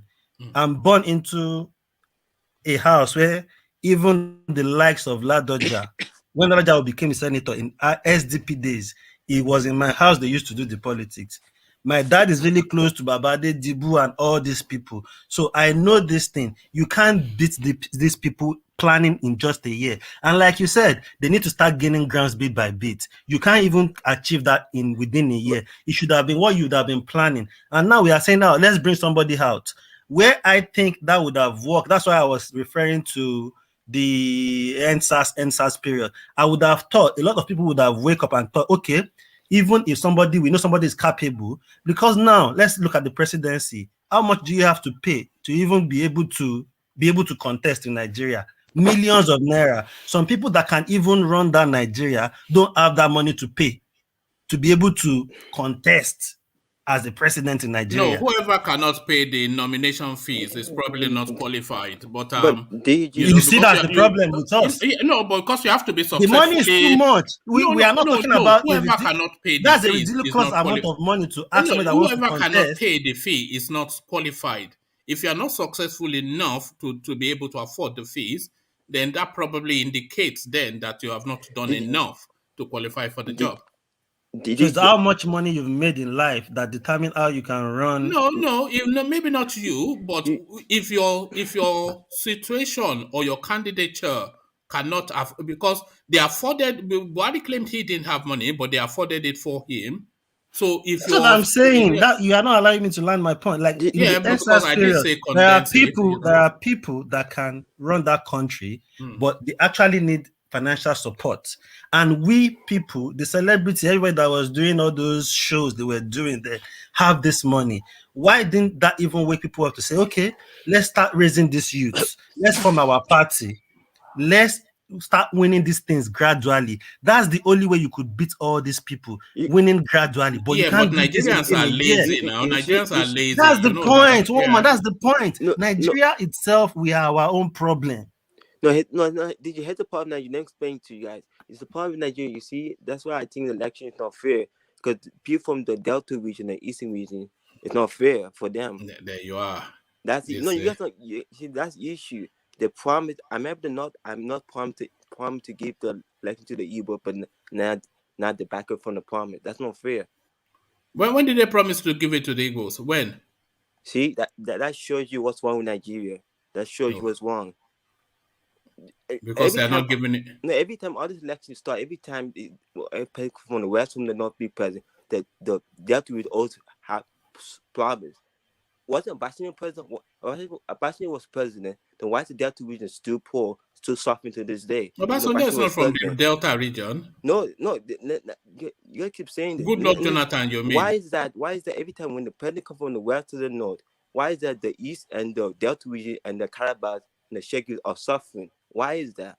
And that you can ask yourself, why is that? Because they pump a lot of money in there, so and they steal the money. How can we help them? How can we help them? How have they helped themselves? Because exactly, if you don't give the presidency, you don't give the government, you want them to be in the national government. What's the point of Nigeria? What's the point of one Nigeria? What's the point of it? If you don't want to help these people, what's the point? You know what, Charles? There's not going to be an IGBO president in 2023. I'm trying to find. Let's move on from I'm trying to find solution. Or 2031. So. No, one man, forget the next like, one man just said something now. Sorry, excuse me. One man said something like, how would they do something? Like, look at Nigerians. Like, there are some times, like Showore, they've arrested Showore. And a lot of people know that, okay, this guy has something in him. Nobody came out to protest to say, why did you arrest Showore? Those are the people you want to support. Nigeria will run from your back. If you sit down with Nigerians today and say, okay, let's plan this thing, is one of the people you are planning with that will go and report you in the back. In Nigeria of today, if a rich man does something that is wrong to somebody that is not rich, people will support the person that is rich. They'll say it's the one that is right. A lot of things is wrong, and Nigerians is the problem. No, that's not the problem. I think Nigeria is not fair. That's the problem. Nigeria is not a fair country. They don't do fairness. They pick and choose, and that's why some regions are suffering because it's not fair. I think all regions are suffering. No, in the modern country, they actually help the people in that region, but they don't do that in Nigeria. That's what the Delta people are angry. That's what they're putting a federal suit on federal government. All right, thank you, Charles. All right, thank you. Let's get back to Ajan Lekoko to round off his thoughts. You see, sometimes when some of us speak and said 1 year is not enough, it's just because we don't read history and we don't know history. We don't know our political history. Chief Obafemi Awolowo formed Action Group in 1951, and he defeated NCNC that same year in 1951. You see? Ajaleko, politics of 1961 is not the politics they run in Nigeria. Those now. are. I was thinking to say that. Those were simpler times. Somebody is saying, hold on.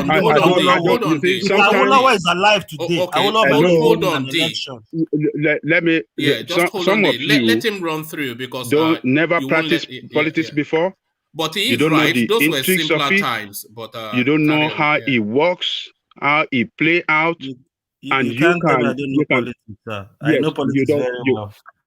Have you contested election? Have you participated in practice? Have you campaigned? I've campaigned. I campaigned behind Abiola. I have pictures behind Abiola. I'm telling you political history. And you are saying that it's not possible. Do you know what you are talking about at all? Don't play in now. That's the point. It doesn't play in. Ogajani Koko, I beg. You know that the problem is that people don't want to respect what you are saying. You are just saying the truth. You are dishing out the truth. People don't want to face the reality. Look at France. This Macron, within 2 months, he was able to form a party and defeated the people. And then look at this Farage. Niger Farage for UK. Yeah. I think it all boils down that black people, it's just like we are expecting people, those gorillas now in our bushes, to be trying their road. That's what we are just asking this photo, because everybody is still opposing the right things to do. People are still talking other way. I don't know. No, people are 3 not months is enough.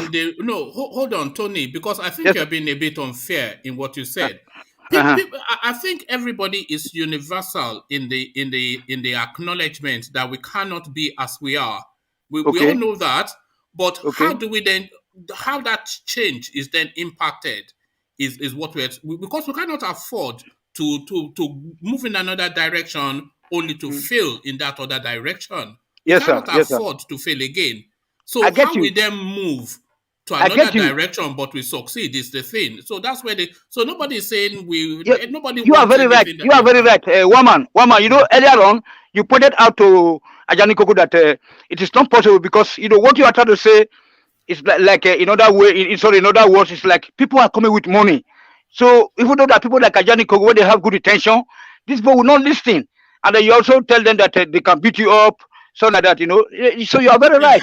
So those are the things that we're fighting. Yes, but how do we fight it? We cannot fight it just with argument and saying, we cannot go to the people and just explain to them now. Yeah, without giving them money. Without giving them money. Or maybe not even money, but we have to have something that will move them. You know. Yeah.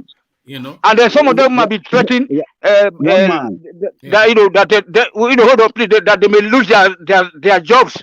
Let's say if somebody is selling a Tejo show, and then Tinubu send people to go there, and then they don't want to budge, then you can say, okay, take their shop back from them. I understand you, sir. You know, so that's what we are talking about. So it all boils down to this lack of social security. That means the only solution is to break up the country and let us start afresh. All right. Okay. Thank you. All right. Yes. Yeah. Go on, Ola. You see, Ajani Koko is not totally wrong as well as what the OG is saying. See, what happened at that time, you know, we can't compare to what is happening now. So if it's going to happen now, that means that that's a revolution. It simply means that people are ready for serious revolution. You can even register a party now and we gather that momentum within 3, 4, 5 months. That's revolution, right? But the question is, do you have the resources? Because you are trying to fight against the mainstay politicians that they've stolen Nigeria dry. You know, we are talking of, for example, Tinubu now is claiming that it's richer than the whole of Osun State. So that's just what we know about it. So we are talking of the like of those people that like Amaechi and all those people that have been stolen enough that they can even buy the country.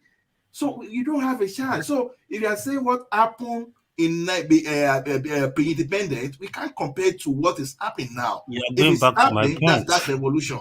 So I agree with what OG. I see OG. I'm not disagreeing with Ajani Koko. I totally agree, but it means well. It's a good intention, but we can't be using that as yardstick for what is really happening in Nigeria now. I saw a post somewhere yesterday where they put Babangida. He said Babangida says corruption of today is even worse than their own days. Yeah, he said. You know what he's saying? Yeah, hold on. Yeah, go on. You know what he's saying? So obviously, the stage we are now, for this thing to work with the way Nigeria is, maybe another country you can gather momentum in a year, but with Nigeria, before you start sensitizing, there must be program. Elevating poverty programs where you give market people money, you loan them money, you are campaigning to them bit by bit. You might not even win every week. Do you know, D? Do you know what it takes to reorient Nigeria? It takes a lot, sir. That's why I say 1 year. Let me describe you a picture of what I think it would take to reorient Nigeria. You know, Nigeria is a composition of several nations condensed into one country. So to reorient Nigeria, you need an Hausa person that is of a like mind of a Yoruba person, of a like mind of an Igbo person, Kanuri person, all of the persons that we have in Nigeria. They then come up with a steady and a strong plan that they feel will move the people. And then these people will then go to their constituencies to reorient them, to then come and converge again, to then have a national voice. So you as a Yoruba man, you are not going to move anybody, especially in Hausa land. That's why I said it's difficult. It's not what you can do in a year. It's not possible. And that's where I think. Sorry. That's why I said people were saying something yesterday about this guy Showore. If Showore had this thought in his head, this would have been the key. Even at the long run, he might not even be the one to be the president, but you would have gathered momentum for that revolution in a more sane way, where you would have form alliance with some Hausa person that is more respectable and people believe in him and it's probably young as him, find in the East, and they will gather and they will start bit by bit from all this period that he was fighting and they were locking it up in DSS. The guy is just anyway. You understand? Name. So yeah. I think it's the one person, because look at it, at that point, he came out with them for Toye. He gained momentum than them for Toye at some point. People started thinking, show worry, because of the few he was arrested. So everybody was doing, but if he had formed alliance with people in that manner, I think by now, he would have been in a different state. He wouldn't have been. I heard they stripped him of his citizenship. I don't know if that is legal, but somebody was saying it's legal yesterday. But it's quite ridiculous. And if you look at these people, they will go to any length. Look at what they do to youths in Lekki Tollgate, people with no ammunition. They went there with soldiers. Okay. All right, thank you, D. So that thing that happened in Lekki. Yeah, hold on. That thing that happened in Lekki Tollgate is one of the mixes that we have to add into that change as well, because we know how they are going to respond if you want to move them out of power. So, but Rational Mind, let's hear from you, and then we go back to Ajan Lekoko. Yeah, you see, the thing is this. I heard what everybody said. I tend to agree with Ajan Lekoko somewhat, like Ola, and I agree with the rest of you who do not agree with him. The time left, it's very, very short, so it's reduced sort of. So if they need to be able to unseat these people from power, a lot is involved. Having said that, you see, one thing I just see as a challenge in that country is that I know I've always said it here on the platform and some other platform that the way Showore is going about this whole thing, and I'm not just Showore, anybody like-minded like him who wants to bring about a change, but feels that he can be saint. You can't go into Nigerian kind of politics and remain a saint. You must do a little evil, or even not even much evil, to achieve whatever you want to achieve, either good or bad. So you see, Showore feels that he can go into the Nigerian politics and be this saint, all thou saint, or kind of, I just want to go through the route of, I don't want stain, I don't want corruption on me. No, you cannot do that in Nigerian kind of politics. You must be stained. You must get into some kind of shady things, like some of you have said here that people you're going to talk to in the market, you're not just going to talk to them like that. And I expect them to just, okay, follow your party. Like Yoruba people say, if you enter by so that's just it. So you can't just expect to just go and talk to people. Look at this guy. So wow, something like that. So yeah, look at this guy. One man. Look at this guy. All these people from Delta States, what is to use Yoruba proverbs, eh? But one man, he tried. Yeah, he tried, yes. We got what we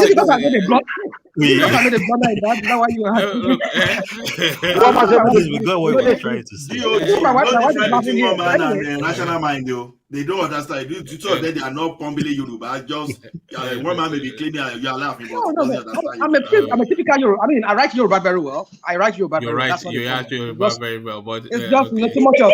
Okay, so the next thing to master is how to speak it. So you know how to write it, so you allow have to master how to speak it. I can write Yoruba very well. We are in abroad. It's difficult to keep our language like that.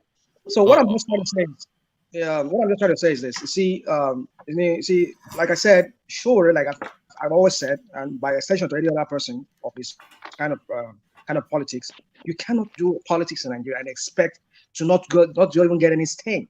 It's not possible. So he needs to sit down and re-strategize and see how he can form an alliance. Not just him, anybody of his like mind. Even leaving Showore to one side, because we've discussed Showore just ad infinitum on this space. But to what needs to move the country from the stranglehold to a happier place? It's a heavy lift, and it's not Aluta chanting. It is not Aluta chanting. A lot, just more than that, Aluta, whatever. Yeah. Because Nigeria now, Nigerians don't need that kind of always chanting. The way Nigeria is now, with all this, with the level of poverty there, people want to see you do something for them. before you can, which is not supposed to be, but in the Nigerian context, that's how it's going to be. At least for now, in many years to come, so maybe That's that where country the is really poverty comes in. Yeah. So you see, I agree with Ajali Koko, but you see, Ajali Koko, let's face the reality. Let's face the reality. 1 year from now to achieve this, for me, with this disunity that you find among the rational mind, if the change doesn't take effect within this 1 year window now, which now has narrowed because we've not gotten out of bed to do anything. If it doesn't take place, that means we are locked down for another 8 years. Yeah, that's what it is. Most no, likely. I mean, they show around the like of this, they do a lot of mistake. After that 2019, they should have been strategizing from because there. If Tinubu gets hold of that thing, don't expect him to live there until he does his something. If he doesn't die, But we are not going to get Buhari's things. That's just I'm persuaded. We are not going to get what? We are not going to get backward like Buhari. No. Buhari is just a god. It's like evil has been visited upon us. That's what. Sorry, D. We must get back on track. Let's get back to Ajanle Koko. Ajanle Koko, back to you. Okay, let me just say this. You see,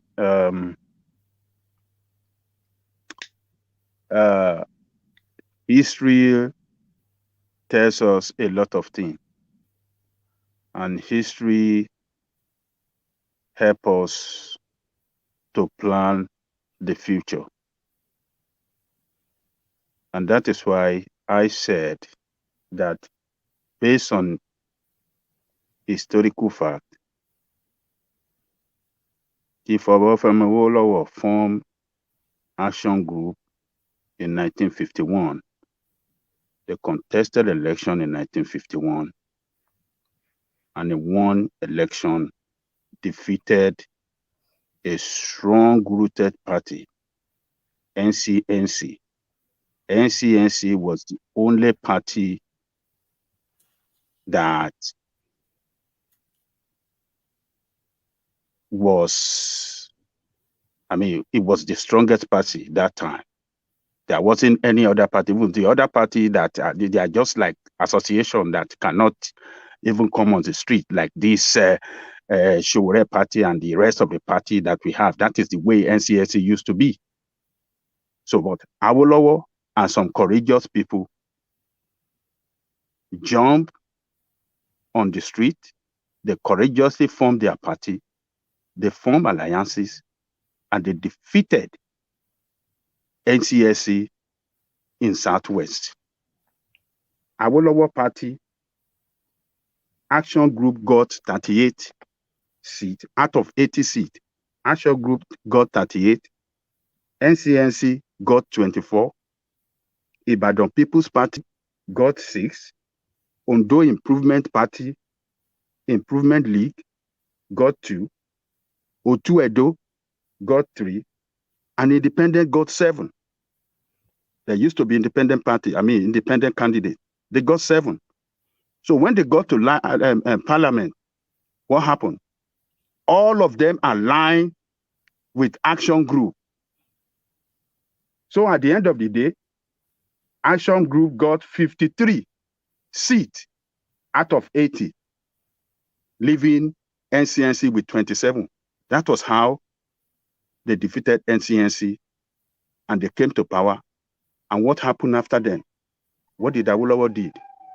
He did wonders that were never done in any part of Africa before.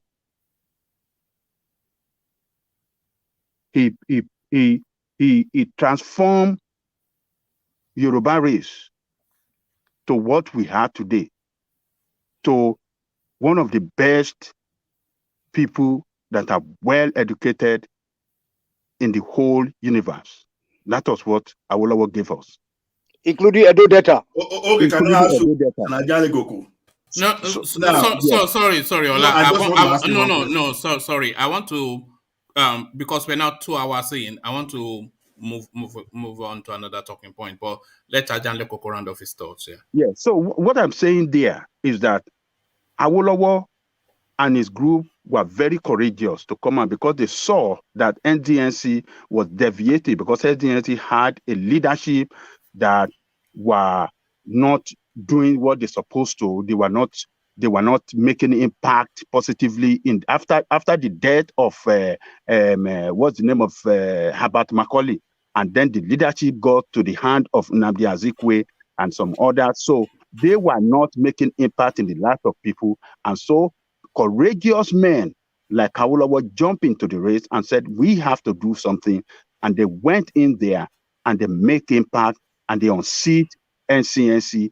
And that is how young people, that is what we supposed to do as well. Forget about, we got to form alliance. One party cannot win it. We got to form alliance with some other smaller party, and we will come together, to form a common cause. That is the best way what you just described was Yoruba Parapo. So it's not really an alliance, it's just Yoruba Parapo, isn't it? Look, are we not supposed, if we in Yoruba land do something like that, and those in Igbo land that believe that these politicians have destroyed Igbo land, they have not made any meaningful impact in the life of their people, they organize themselves and they did their own, and some others in the north, those are the people that we are going to form alliances across the nation and come out with a very strong party to manage the entire nation. That is the way. Point of correction, woman. Do data, and then by extension, the South Zone, they still respect Awolowo today, my brother, because even the Jos in River State, to people, they only teach towards us. They only say Awolowo. You know what I'm saying? And then recently also Ambrose Ali, because they don't forget this guy in Delta State and the South Zone. Okay, so we can, if what Ajani Koko is saying is something to go about, so we can get it right. Like the Igbo who also join us, that's it, sir. Ajani Koko is making sense. I agree with you with what you are saying, but what I'm trying to say is I'm actually buttressing your point in the way to go about it. We can't go in the way Awolowo went about it back then. And again, if you look at what we are saying, is regional. Oh, Lord, you're still not listening. No, he's not listening. Let me answer him then. Yeah, you are not listening. That's the problem. I do want to move on from. Okay, one man want to move on. You know my brother. Who is that guy? Who is that guy from the hotel? Southwest plus Edo Delta, and by extension South up to Port Harcourt. They respect Awolowo. So if we're able to form an alliance, the Igbos will join us, and then that will have a South Nigeria party. That's all. All right. Thank you. So don't be negative. Be positive in thinking. All right. So Ajani Koko, round off your thoughts, and then I want to move on to a different talking point. Okay, so to say that what Awolowo did then politics was even more complex then. They don't have good roads to move around the way we have good roads. They don't have all the technology to communicate, but still these people traveled in the night, traveled in the on this tiny road that we use, and they were able to organize and coordinate, and they had their vision was to transform the life of their people, take charge of government and transform, and that is what they achieved. So we can do the same thing too. Let those in Southwest Nigeria, for whatever they can do, let them do their own. Those in the Hausa on the north, let them do their own. Those in the east, let them do their own. Let us take out these people. Just to quickly put in, that's what one man was saying. Just to round up quickly. That's what No. Hold on. Ajani Koko has rounded up. So thank you, D. So thank you, Ajani Koko. Ajani Koko, let me, for reasons of time, move on to another talking point and move to D. And D, let me put you then this position, still within the political talking space. 2023, Ohanaeze woos the North, sets aside 10 billion naira for Igbo presidency. So it looks as though the Igbos have decided finally to leave the placards on the streets in Abakaliki and come to the center to come and contend for the Nigeria's foremost seat. They come with a bag full, 10 billion naira. But now, what are you making of this then? The Igbos now, at this letterly hour, at the 11th hour, suddenly finding their ambition to want to rule Nigeria, and they are coming with a budget. D, what says you? Yeah, like you said, it's the 11th hour, and they will chop their money.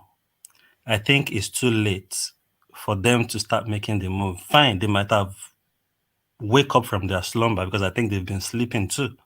So now everybody, the space is open, because if we look at it, like we said earlier, even as we speak now, the people we are talking about is Tinubu and Atiku. We've never even seen anybody in particular else or someone else. So the Igbos will spend their money. They'll probably make some friends for the future. But 2003, they are out of the game. The only way the Igbo man can get to president of Nigeria as we speak in 2003 is if what some people in APC are trying to plan to put Tinubu aside. And I think what they can use as a weapon to put Tinubu aside is to say, okay, let's give Igbo people opportunity. Do you think they will do that? Do you think they will do that? Because if they put Tinubu aside, whether you like it or whether you like Tinubu or not, what Tinubu did for that party and the North, it played out in open glare. So if they put Tinubu aside, that's one thing. But if they then replace him with an Igbo person, that will alienate the Yoruba people almost unforgivably. The Yorubas will find that unforgivable. Setting Tinubu aside, we might not mind, but replacing him with an Igbo man, after all we have done. I think the Yoruba people will only follow Tinubu if Tinubu is the only option. Like somebody said, the Yorubas will follow Oshibanjo. If that is for Oshibanjo get the chance, I don't think Tinubu will allow Oshibanjo, because obviously I think he will even be seeing Oshibanjo as a betrayer now. And that is where politics starts in Nigeria. And very soon it will be very So you think the Yorubas will not recoil from it if they set Tinubu aside to replace him with an Igbo man? If they eventually say, okay, to put Tinubu aside, let's put an Igbo man, Yorubas will understand. Yorubas will understand. They will follow APC. Are you a Yoruba man? Are you a Yoruba man? I'm a Yoruba man. You are. But I think most Yoruba people too don't want Tinubu. Why I'm saying this is I think Yoruba people too don't want Tinubu. I agree, but as it is, not to be replaced by an Igbo man. If they put Tinubu and Atiku down, Yoruba people will vote for Tinubu still, even if they know Tinubu won't for tribal loyalty reasons. But if Tinubu is not in the picture and they put somebody else down, Yoruba people will follow the Igbo people. Once it's based on APC, and APC is the government in power at the moment. So most people will follow. If APC puts up an Igbo man and PDP puts up Atiku, who do you think the Yorubas will vote for? I think they will vote for the Igbo man, depending on who the vice president will be. No, Atiku, but the vice president will not be a Yoruba man. We keep talking about Atiku, and that is where the problem is. Those are just the people that are available at the moment that we are speaking about. I think Atiku's career has been dented a bit during the Obasanjo days. Obasanjo has killed his career in a way, that presidency ambition since that period. So Atiku, in a way, the only way Atiku is actually really making wave now is because the Northerners want the president to still stay in North. That's why most of the Hausas are supporting Atiku. Left to me, like Alexandra said earlier, these people none of them can offer us anything. But we know that. You get, so at the long run, Yoruba people will just still have to vote for Tinubu at the end of the day, if those are the people that are on ground. But I think if they bring somebody that is youthful, innovative, somebody with a track record that makes sense from the Igbo land, and they use that person to put Tinubu aside and go under APC, and probably find a respectable Hausa person to go along with him, I think it might be a chance for them. So I think this Ohanaeze people putting money, 10 billion aside, they should be looking for a way to actually even achieve that. in APC with that money, and because a lot of people in APC, to be honest, don't want Tinubu there. That's what I'm going to tell you. Let me give you the names that Ohanaeze are conjuring with. Let me give you the last paragraph of that piece. It says, we have people who are committed to serve Nigeria.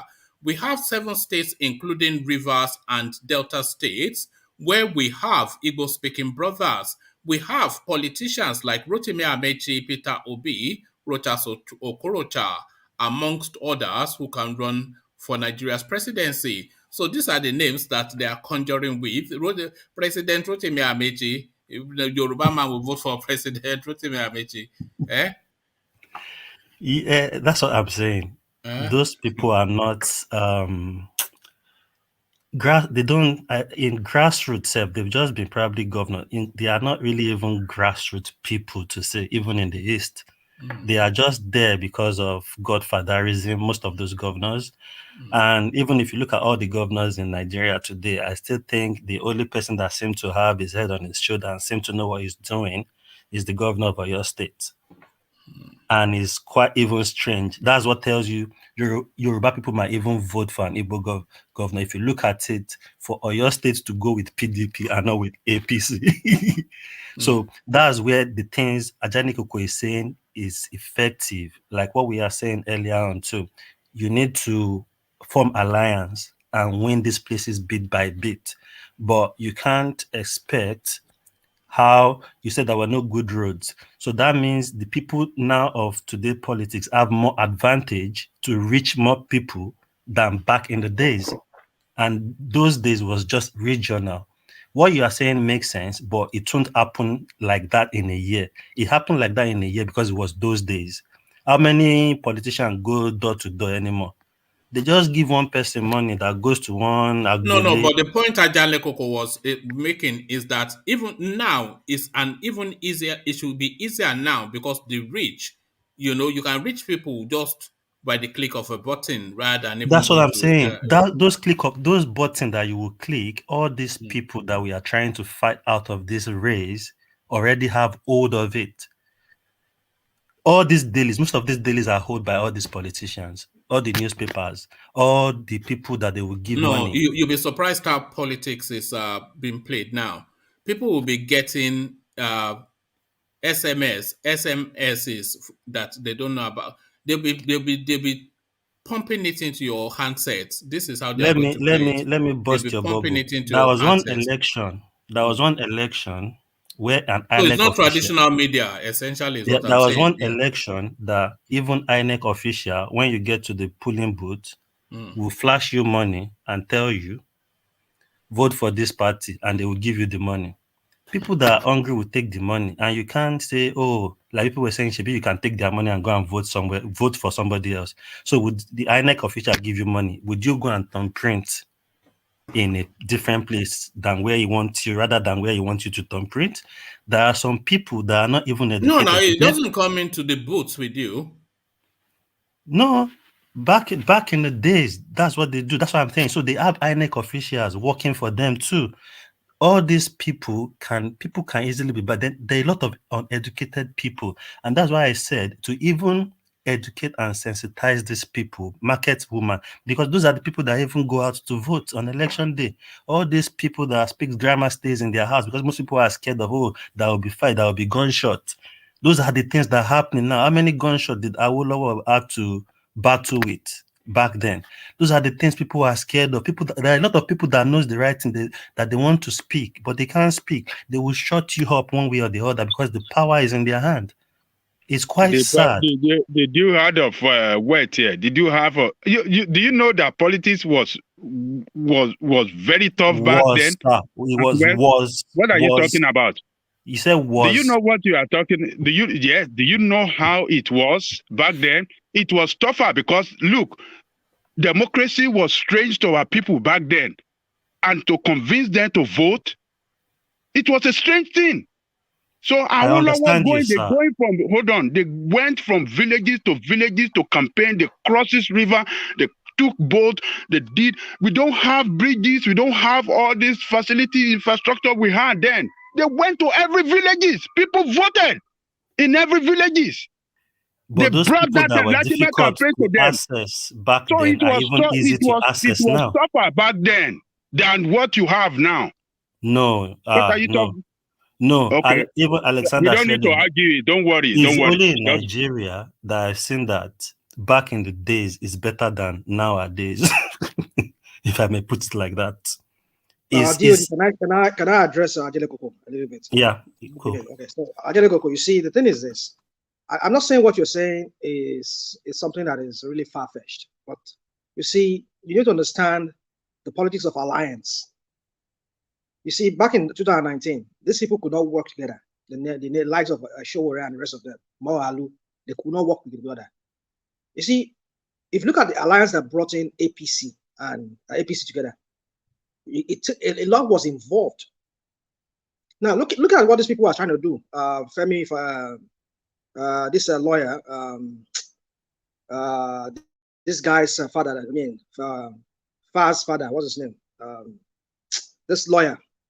I can't even remember right now because Falano. My mind has Duro to me. Okay. Falano. Yeah. Falano. Falano. Yeah, that's what I mean. Falano. Yeah. So Falano and the likes of Jega and all of them, they've been talking about, even the likes of this Professor Tommy, Dr. Tommy, they've been talking about alliance. You would think maybe by now you should have seen one party floated out, but they've not been able to come up with the party, with the political party. That's to tell you that the workings that goes with alliance, forming alliance, it's not easy. A lot of compromise and a lot of things have to put in place. So the 1 year from now, I mean, almost like, let's say a year from now to election, they're talking about in 2023. For me, it looks like some people use the word a pipe dream, because a lot is involved in forming an alliance. So what you're talking about Awolowo's time is quite different from the time we're living. You need to consider, because everything is context. You need to consider a lot of things in context. In the context of right now in that country called Nigeria right now, with the way the chaos and everything going on in that country, it would be something extraordinary if at all they could ever achieve that feat of bringing different people together and forming that kind of a political party. That's what. But rational mind, my brother. What Ajani Koko says that a regional base that we should form a political party, you see, in the regional base, like Southwest plus South zone. That's regional base. It takes a lot. A lot is involved. Exactly. Because each region right now, agree. There's this disunity in each region. Among the Yorubas, there's disunity. We have the Tinubu camp. We have this different camp. We have the Yoruba Nation camp. In the Southeast, we have the Biafran camp. We have the elites, their own elite camp who wants to continue in the Nigerian contest. In the North, we see them, they are least, even though they seem to be like they are united, but sort of they're still rational mind, if I may say so. You need to factor all of this into the context. So you see, I'm not saying what Ajele Koko is saying is something that cannot be done, but when Nigeria, the context of Nigeria right now, I think it's something that is just unrealistic at this moment. That's what I have to say. So if I may say something, you see, we've been saying here that when these people like Showore, Moalu, that we've been saying that they need to capture the grassroots. See, now 2023 may be too late for the presidency, but can these people still capture the grassroots now? Yes, they can. If they can get some strong people, that's where the thing starts. But like we say, but for saying that, okay, let's just jump straight to Abuja, that is where the problem is, because we know why people are killing themselves. It's just because everything is concentrated right there. So what Ajale Koko is saying, like, is similar to going to your region and capture your region, capture from the local government, work it up gradually to your state level, then send to the National Assembly. Then maybe perhaps we can be talking about this in 2027. But see, but if you say you want to do it in 2023, yeah, it may be too late. It may not be too late. It all depends. Because if you start small and the thing just balloon into serious revolution, then it's understandable. It's possible. So it's not what I would say is totally dead. If we can get the kill area, just for someone now, you send people now you see strange faces now. They capture Ekiti today, they capture Lagos, they capture your state. Honestly, if you do that within 3 months, assuming you have the resources, because the resources you need around this time around You may not need big media, big to spend big, because you have food soldiers that will be able to capture all those local regions. If you now connect together, maybe. How would that happen? With today being the starting point and February being the end date, cutting off February as a month because there's no electioneering, I think 4 to 6 weeks to the election. How is it possible, even at the grassroots level, to from today till then come up with all these things to effect as you have just suggested? How is that possible? One man, anything is possible. Anything is possible, but anything, because it depends on how you deploy it. Like we're saying now, okay, maybe within a community now, we've seen those people that they be aspiring, but they be rigged out of the platform. Right. For example, now you want to become the president in Nigeria today. Maybe they say you go and get a ticket for 25 million, but you get these people like Shewole and this, they team together. They say, okay, don't worry, we have our own party. We give you this ticket for 1,000. Can you capture your local government? If they get strong people that can capture right from their ward, from all those local government, if you get substantial number, it becomes a serious threat to the politician. You can disrupt the base of these guys. So it depends on how many people you are deploying at the same time. So if they have that appeal within the grassroots level, and they identify all those people, and all those people would then march ahead of people that are already marching ahead. It just seems so far-fetched. Let me tell you, one thing you need to understand. One thing you need to understand is really hard to fight government of the day. Mutually in democracy is hard, and we can form alliance that we want to form in 8 months and probably win a state, but that vision won't even be for 2023. You are just starting. You are using 2023 to announce yourself. You might not even really win any seat or any gubernatorial election with the way Nigerian politics is run. So you want to tell me you want to go to Southwest and dislodge governor of Oyo State away? You can't. There is no way you can beat it. These people, they are there already. They have the resources. They've been planning. But you think the people that want to go for second term, they've been planning since they've been there since the first term they are doing. DOG, I'm not necessarily disputing what you are saying. No, I agree with you too. I'm just saying what you want us to do. The solution you and Ajay Koko is saying is the right way, but all those things can be achieved. We can just start now. But you can't achieve it in 2023. Forget about it. It's too that's late. why I said it will be revolution if it happens. That's what I'm saying. When revolution is something that is instantaneous. I'm not saying, see, now, even up to 2014, if you ask APC if they were going to dethrone PDP, it was almost impossible. But what happened was that people started identifying people at the grassroots level, and they started forming conspiracy up to the state level. And all of a sudden, you see all the politicians, they started decamping. Those people that were not even into that thing before, into that the group of APC before. Everybody Let me started tell you becoming something. progressive overnight. Tinubu himself is not a fool. He knows if APC alone contested with PDP, they won't still win a seat. That was why he brought CPC in, then Buhari, so he can gain that ground. So that shows you how easy it's not. Even APC has gained the ground in the Southwest. So you people even saying, oh, let's start gaining grassroots. Is the alliance, and I think the person that have the chance to build that alliance was Shewole. I'm not disagreeing with you guys, don't get me wrong. I agree with what Ajay Koko is saying, but what you people are saying is the issue. I understand you. It's we can't achieve that in this space. It's too short. And look at now, say, what party have we seen that has come out in this January? If it's too late for 2023 to now match on this revolution concept, if it's too late for 2023, does that then mean that it is essentially too late till 2031? No, you can start now. That's why I said you can build. It's just like few of us here, we watch football. You start building a team. A team might go down. Look at, like, let me even use Arsenal as the example. Look at how Arsenal was playing when I said that. Do you think if Tinubu wins the election in 2023, this your revolutionary something will move him out of government in It's a 2020 in possibility if people 2020 do their work. If they you do think their so? work from now, and if they can form a party, counter them a bit now, it might work. They might dislodge him because obviously even Tinubu in his party has a problem, and I think him as a person will really be scared, and he will really have a lot of hatred for a lot of people right now that I think they will support him because people can see. You know that Tinubu and Buhari, they're exactly the same sort of personality. You know that? Exactly. I don't Yeah. disagree. And Tinubu will act as Buhari did. He will just Tinubu is hold on like to my that power with grandma's area boy, like area son in Lagos They back are in the not the day. same. They are not the So I same. know Let's one man expatiate. They are not the same. Don't call. How can Tinubu and Buhari be the same thing? I don't understand. he didn't say that. You didn't listen to what he said. Let one man make it clear.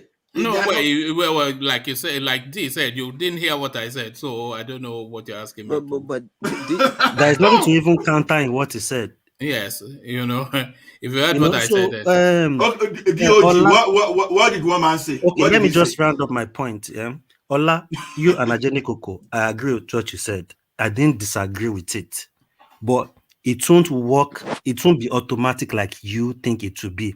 All those no. To be fair, they're not saying happen. it will be automatic. They're saying you put the building blocks in place with you can start putting the building block in place, but they are saying you can achieve some things by 2023 that I don't really agree with. You can start making yourself known now. You can start planning now. You can contest now, fight some places, win few, then you build on that momentum. And but that's exactly what was said now. So you are not disagreeing. If you're saying, that's why I said I didn't disagree with them, but they were saying, "Oh, you can't." There are some places you can't say you will win. You can only fight them, but you will know you will lose there. I can go to a football match and okay, these people are superior than me, but I will still fight them. You will be building, then you say, oh, this is what I like now. Then you will be saying the things you lack in your team. Then you start building on that. So you fight back the next time you meet those people. You know where they are weak points are. All right. Let's hear from Charlie Boy. Yeah. If you're saying Nigeria revolution can work, then Nigeria must split. If you don't say Nigeria revolution can never work, so what's the point of then people suffer and wait? Nigeria must split. If you're saying revolution can work, Nigeria must split.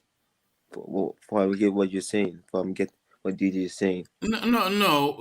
Well, you did get what was being said, but he didn't say it won't work. But he's saying that the time space is too short. But how long can people wait? People cannot wait that long. People suffering are waiting. People cannot wait long. Enough's enough. We can't keep saying it. Like every time Nigeria keeps saying it, wait and wait. Every Nigeria keeps saying it every time. Wait and how long people can wait to suffer?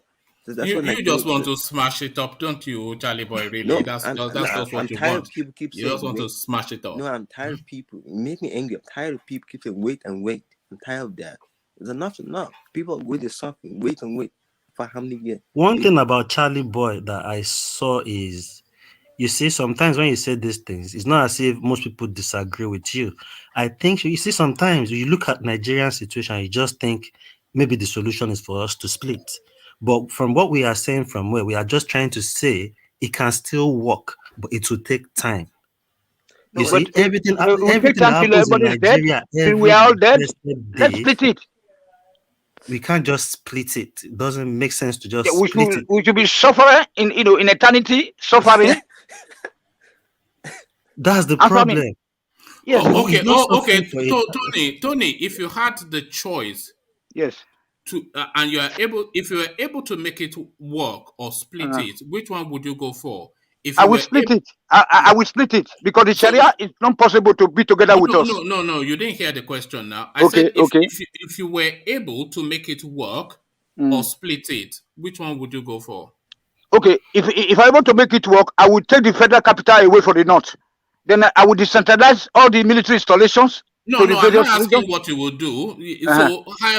So if you are able to make Nigeria work or split it, which one would you go for? I will split it immediately. Okay. Without no looking back, without no second guessing. All right. Thank you, sir. Okay. So yeah, no different from Charles then, yeah. Yeah, because these people understand, for 30 years people suffering. One people suffer, not 30 years, one people suffering. That's not. to Kingdom come, so Nigeria be better. Come on, man.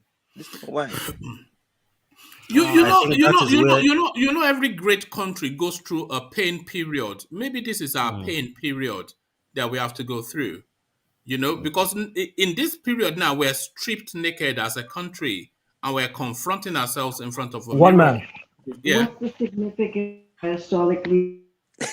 You're still not paying that hotel bill, D. What's going No, on? what one man said is very correct, that every nation has passed through such a struggle. But it is not within. It is struggle between nations and nations. But in the case of Africans, it's struggle between, you see, within. You see, like the various tribes killing each other. But in the case of European countries who passed through these pains, they were struggling to capture other nations. Like Germany tried to capture Poland, England, everywhere, and vice versa. So, but in the case of a black man, it's so crazy. It's so crazy. They had a civil war in America. Yeah, I know, but that is between nations and nations. So they try to. Some people were supporting the British or whatever, you know. So, but let us forget about America. You see, but European countries, you see the blood that was gush in Europe. It was between nations and nations.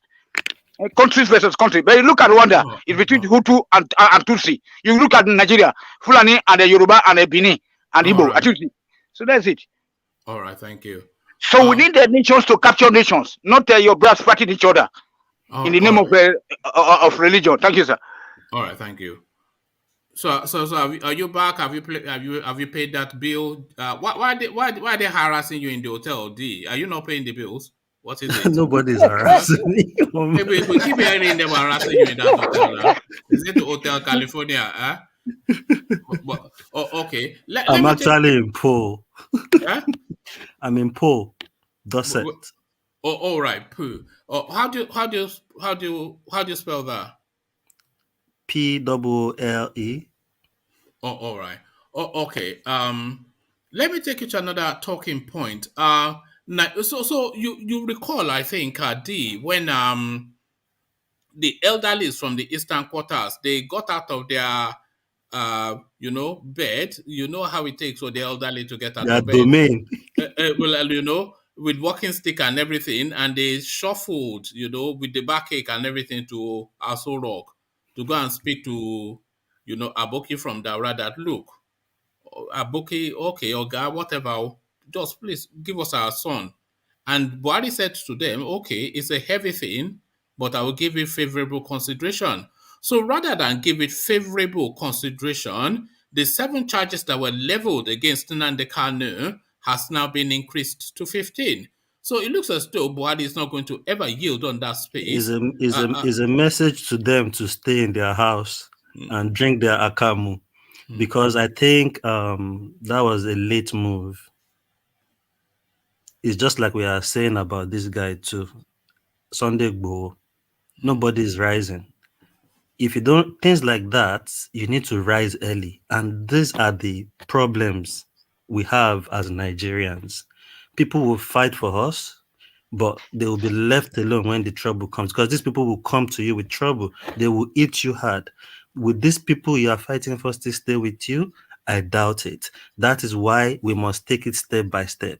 That is why Showore, if he wants to go in the way of the revolution he was doing, it will never work. They will keep picking him up, locking him up, picking him up, locking him up every now and then. He will even lose focus on his dreams. So that's what I'm saying. The simple way is build, form alliance, start building momentum. Even if it will take you the next 8 years to achieve it, we know we are building on something. But we are just in a spot every time election comes. And that is the problem with Nigeria. And I think maybe, I pray to God, this 2003 might be an eye opener in a way to some people, because it's quite sad, because we have a lot of... In what way? In what way will it be an eye opener?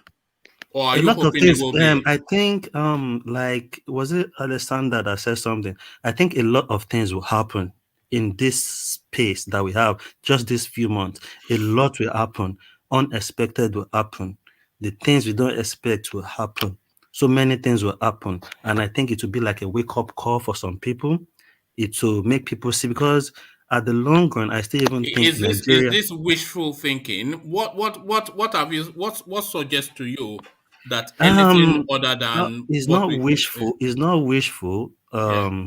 I just think if you look at the whole situation, the way things are playing out, Mm. it's not as before. They would have done their convention. They would have a lot of the so that can tell there are internal problems in both parties. Mm. So many things will happen. So we might be lucky enough. Maybe that's where the wish now comes in to now get now say, okay, let's put this man.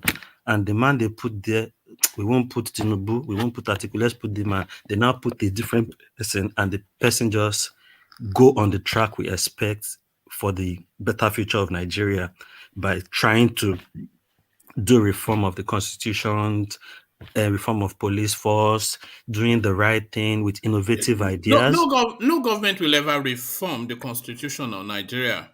No No, government. woman, we might look it that way, but if, like we said, if somebody with good intention, somebody that means well, Good intention or not, power is an elixir, even an aphrodisiac. You know, mm, when you have power, and the Nigerian president, that is real power. Nobody is going to give 1 inch of anything, because all of your ideas in your head, you can just play it out in reality and just act as you will, almost like a demigod. That is what the Nigerian presidency is. Nobody is going to start. Then you want to give. but is it? Nobody will do that. Nobody.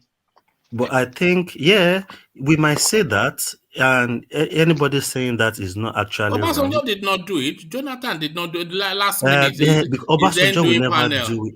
These are the things I Jonathan, want us to know. Obasanjo will never do it because Jonathan did not do it it. Buhari doesn't has favor not done them. it. Jonathan cannot do it. Jonathan is not really a politician. But there you are. If I'm really allowed to say, Jonathan acted, so he did some things. You can tell it's under some control. It's under some fear. He's not a man that stands and somebody that is what's that word now? That might say, okay, I don't care. This is what I want to do. This is what I want to do. Somebody that is not bent to one side. Somebody that can be emotions won't set in. So this is why I said it must be somebody that means well. This is the right thing to do. That is what we are doing. Oh, election reform. This is what we should do. This is what they should be doing. It supports it. It's the right thing. It supports it. It is when we are lucky and we have that person, that one person that will adjust it a bit. That is when we can move on. But likes of Obasanjo, they won't get there and adjust it. That's all. Only Obasanjo was the key. Tinubu won't get there and adjust it because nobody. The constitution favored them because of their own selfish interest. It's in their favor. That's why we keep saying somebody that has the good interest, that think about, okay, when I leave this position, the next person that comes should not have all these opportunities to bring what I've done back to square one, so the person can continue on that track. Then the person will start adjusting it. But if we don't get somebody that means well for the country, somebody that has innovative ideas, somebody that is well exposed, somebody that has the people at the heart first, not just somebody that wants to enrich his great grandchildren that are not even born yet. Because sometimes, like we are saying about Tinubu, I look at Tinubu and I think that's why I agree with Alexander. Like, that guy is just looking to be called the president of Nigeria. That's why he called it long-time life ambition. It's just an ambition to him, not like he wants to do anything to offer Nigerians. This guy has enriched himself with all Lagos State property. The land beside Bar Beach that he gave to the CEC for the contract to barricade the Bar Beach when the water was flowing. When they left, he now owns that land. So many properties like that. When we were doing acquisition, when I was working in Lagos with a consultancy firm, a lot of properties that are now owned, even on the highland by Tinubu, the LCA, the toll gate, all the money is going to him. Your son is rich, everybody is rich, your wife is a senator. And that is where brings me back to how are people so selfish? That's why I said Awolowo has people's interest in heart. Awolowo, there is this picture in my dad's house that Awolowo said, oh, when all the other leaders are in pubs and bars drinking, is with the candlelight, planning how Nigeria will work. It is when we have a leader that has people at mind, somebody that wants to make a difference. That is when Nigeria will work. But if you keep putting all these people, we might say today, Tinubu Atiku, I bet if we still But go out to you say Tinubu wants to be called president, and that's fine. But then just wanting to be called president is not, because I think that was the only thing that Buhari wanted. But I don't think that's the only thing that Tinubu wants. I think Tinubu within him, he feels that he can build the country up. he's You know, not we planning talk. to build any country. He's gonna How, build. how do how do you know that? How do you know that? He's gonna do his own best. No. But How do you Tinubu know is not that? a man. He's not a man. I'm gonna tell you, Tinubu is not a man that really thinks about people that much. He thinks about how he wants to be superior to everybody and have everything to himself Yeah, and but is enrich that his not? people and have his soldiers. He have his own soldiers. He wants to You, put them in position to be the leader, chairman, Jagaban. Tinubu is like a Agbero person, an Alamala man. So what I'm trying to say, Buhari, and I think where we have problem with Buhari is because of the selfish interest of Tinubu too, because they lost the track they should be tracking Buhari. They were focused on what they want to get. That is why Buhari went the way he want to go. Because even if Buhari have an agenda and the people that brought him into that position are on his neck, it will be difficult to achieve all these things.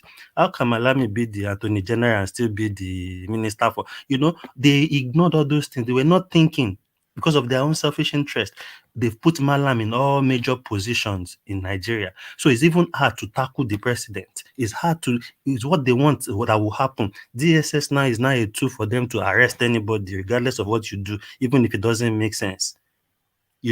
So they lost the track. That's why I said somebody like that won't get to that position and do anything really reasonable. There might be a change. Like, is it Alessandra that said he will put people in position, people like Fashola, that will probably do things that might be meaningful, but you still need that person that is not of his own selfish interest, that means well for the people, to adjust things to a track where if another leader comes in, the person don't have a choice but to follow in that step. That's the first person we need. Even if the person will do 2 years, but he can achieve that. That if any other president comes in, he's going to just follow. Do you think Tinubu is after a legacy? After what? A legacy. He wants to build his own legacy as Jagaban of Lagos. He wants to. He's already that. He's already there, yeah, but it will still be him. He can't change, but it will be his legacy. He became governor, he became the president, he became the party leader. He took PDP out of power. He achieved all his goals. That is the point.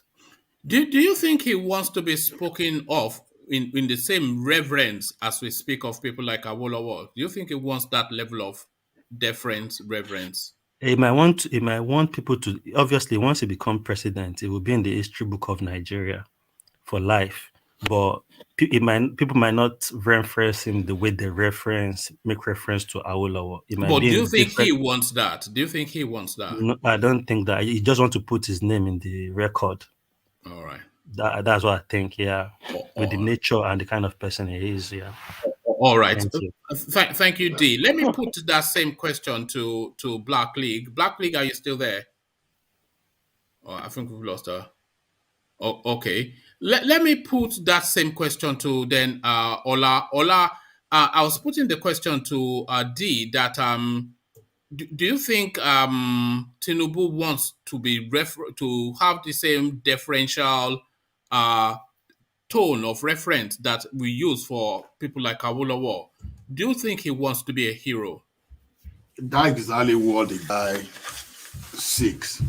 Because even without even getting to that place, he has put some people in place trying to equate himself with the likes of Awolowo. So I think that's what he wants to achieve.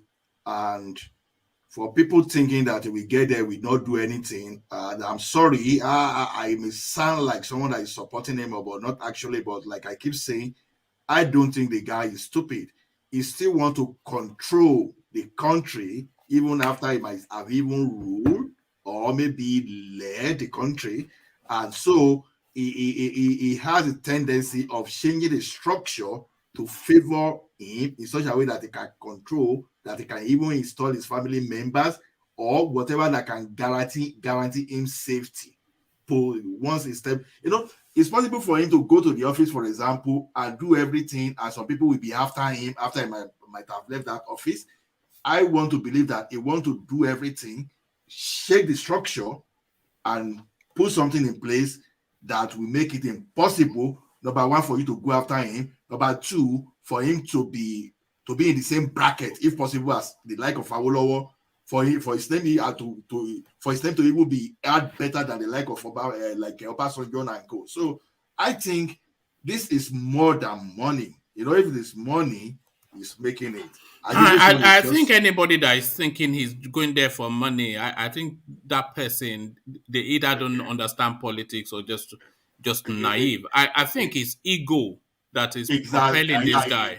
It's more self-actualization, right? Yeah. So at the end of the day, like I keep saying now, I've never for once been in doubt of Tinubu's competence. My grudges with him is part of helping to install Buhari, nothing more. But then it's corrupt, like I said. I hope it won't repeat the same thing that the governor follows suit by when he gave himself body loan at the type of a lifetime kind of pension and all those benefits that they accrue to himself. Other than all those grudges, I think in time of competence, I've never doubted Tinubu even for a second.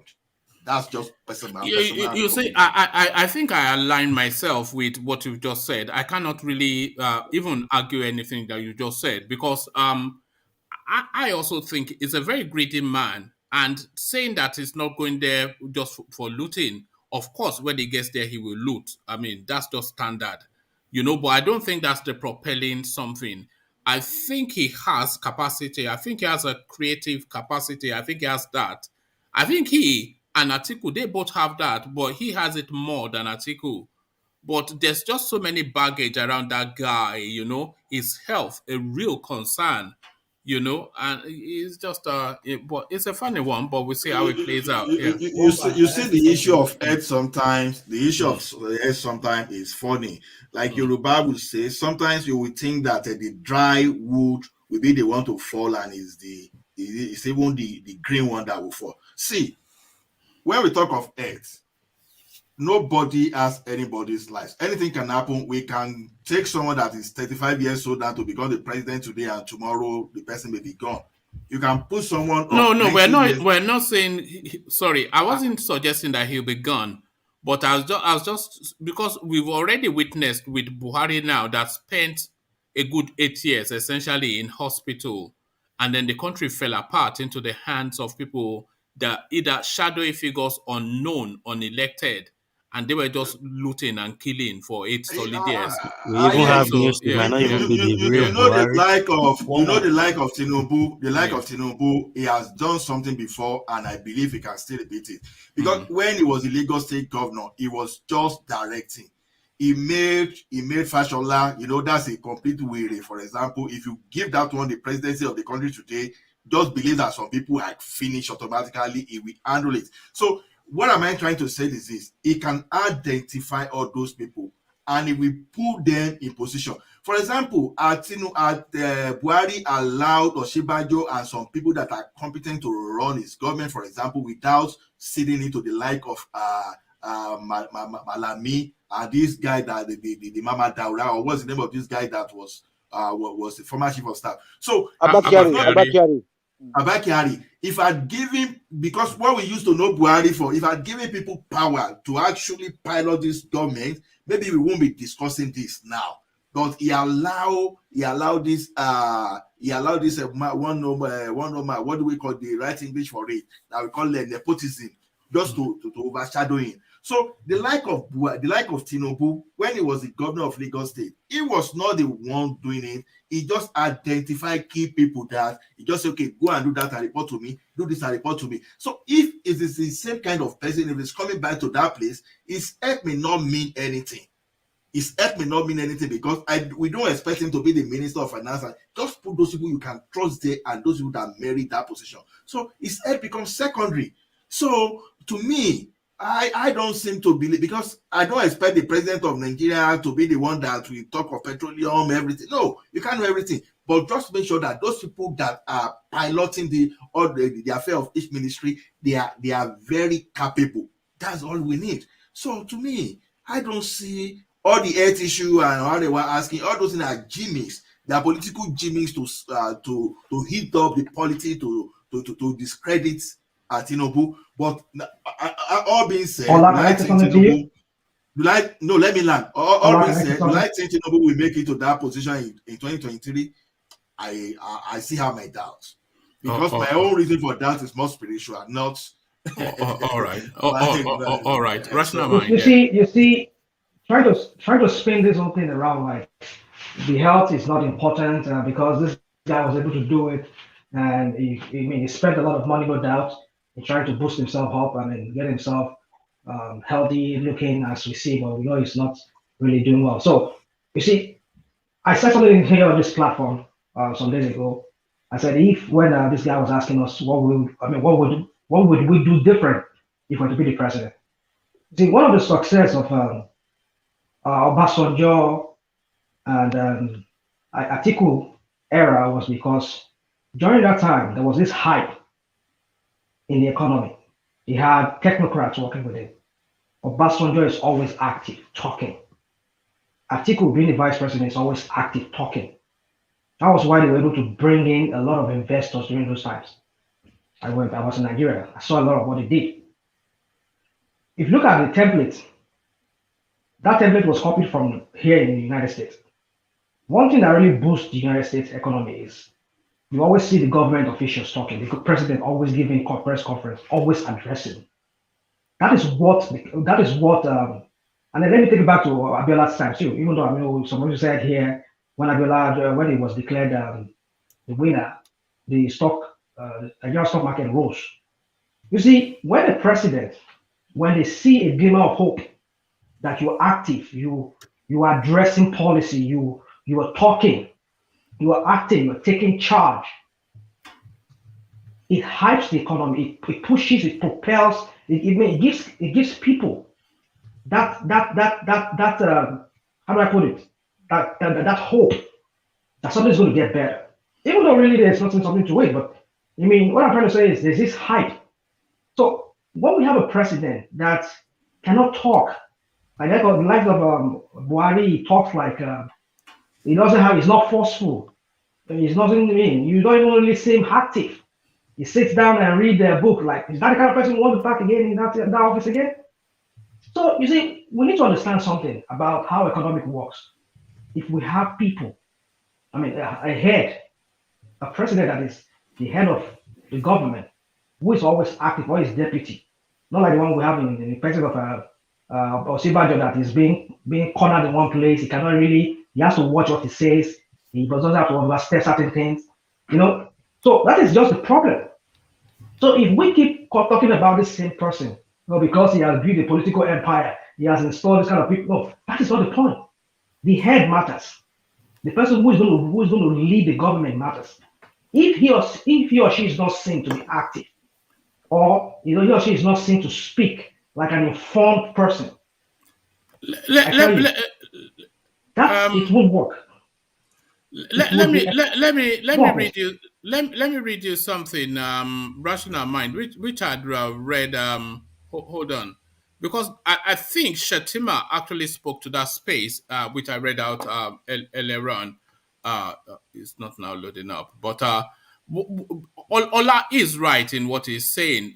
Because 80% of the president's job is appointment.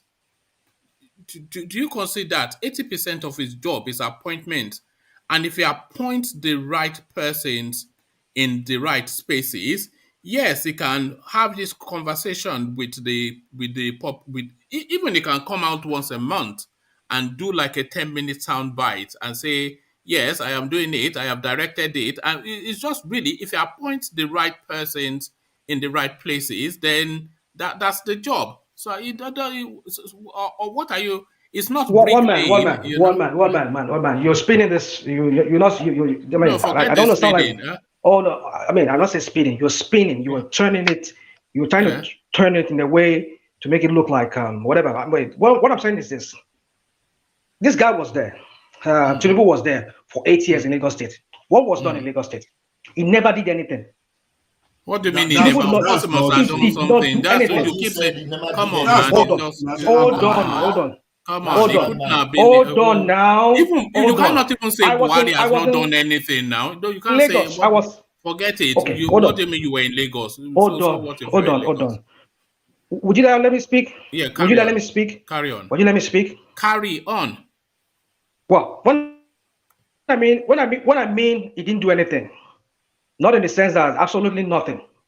But compared to the likes of what's his name? This guy that was there, that got in there after him. Fashola turned things around. Oh yes. Fashola turned things around. Hospitals. So then Ambode. Who put Fashola in place? Hold on. It doesn't matter. But Fashola did a great job. Hold on. Building hospitals. Hold on. You people said we only want somebody that will be there that will coordinate other people. Was Fashola not working with him? Was he not his executive chief? I mean, was he not the chief of staff, whatever, when he was there? So what did he? I'm saying the kind of transformation we saw Fashola brought in there compared to what he did when he was the head. Who was the head of the government in Lagos? Didn't you see the difference? So it's about the head. It's not about you. I agree with you. I agree with the idea of, well, we need that person, that one person that will represent the government. Yes, he needs to have experts working with him. Yes. But if the head is not seen to be capable of speaking in a way that can really hype people, that really coordinate his team, he's not fit to be. He's not fit to lead. That's what I'm saying. He had the likes of Ambode when he was there in 1999, up to like 2006 when he was there. I mean, what did he do with those people that were working with him? Hold on. So that's the point. Tinubu, he established 5 general hospitals in Lagos during his tenure. You see, we make these things look as if he created a teaching hospital in Lasso. Hold on. He created a teaching hospital in Lasso. He pioneered the bus transit. He established LASMA. He pioneered what? He pioneered what? He said what? He pioneered the bus rapid transit system, essentially looking to replace the Danfo system with a more efficient one.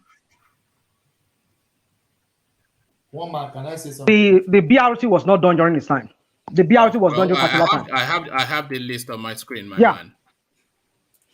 No, whatever list you have, that list is not correct. You need to do your research. Can I respond to rational mind? Rational mind. See. Do your research more. You forget that government is a continuum. Wait now, rational mind. You forgot that government is a continuum. We're going again. It's a continuous. Like he said, it's going to build on that.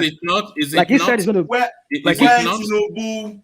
When Tinubu asked Fashola to go and look for someone that will succeed him, he brought many names and this guy refused. Of course. And he said, wait now, let me talk, rational mind.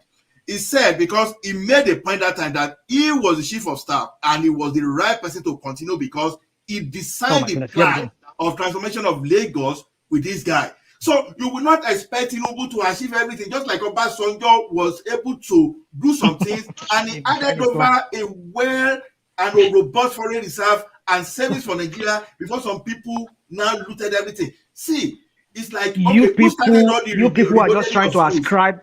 Wait now, remodeling of school in Lagos State. Who started it? It was Tinubu, which was led by the Ohanaeze. It was exactly the same thing that Tinubu did in Lagos that Rauf was trying to replicate in Osun State before he mismanaged that of Osun State. The revenue they are generating in Lagos today. Who pioneered that revenue generation when Obasanjo just blocked all their accounts? He was not giving him the federal allocation. And this guy found an innovative way of still running the revenue generation. Hold on now. You say revenue. Hold on.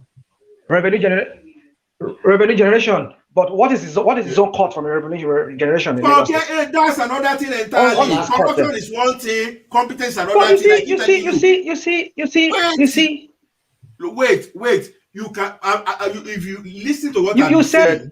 Government is continuous. Rational mind. Don't let people misunderstand me.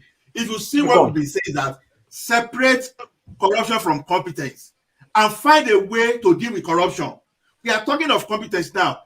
Nobody will say Tinubu is not corrupt. If anybody, like I keep telling you, I say I've never seen any saint in the Nigerian politics. So it's not about saying, oh, this guy is free. Now look at Mr. Corruption Fighter, for example. Look at how he has messed the country up. So see, we should be able to separate. Find a way to bring someone. Hold on. Yeah, I'm separating. Listen. Okay. Listen. I get you. Both corruption, both competence. Tinubu is not an administrator.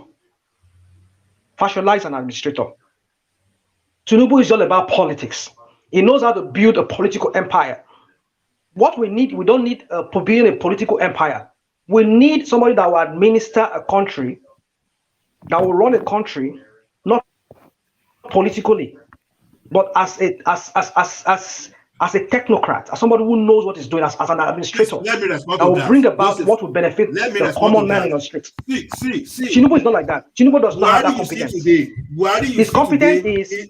Wait now, rational mind. What you see today is a very good administrator, but it's not a good political leader. That's the problem.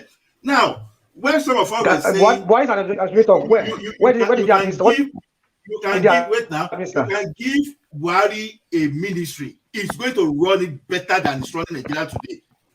Political leadership that you are discrediting Tinubu for, and that's all those kind of things we need in Nigeria. Political leadership. Oh my goodness! The one you've been playing in Nigeria for many years. What has it done to us? One man, can I say something? Yeah, let's hear from you. Yeah, one man. I'm not a fan of Tinubu from here to there. We know this man is corrupt, but I will ask everyone here, and we want to be truthful to ourselves.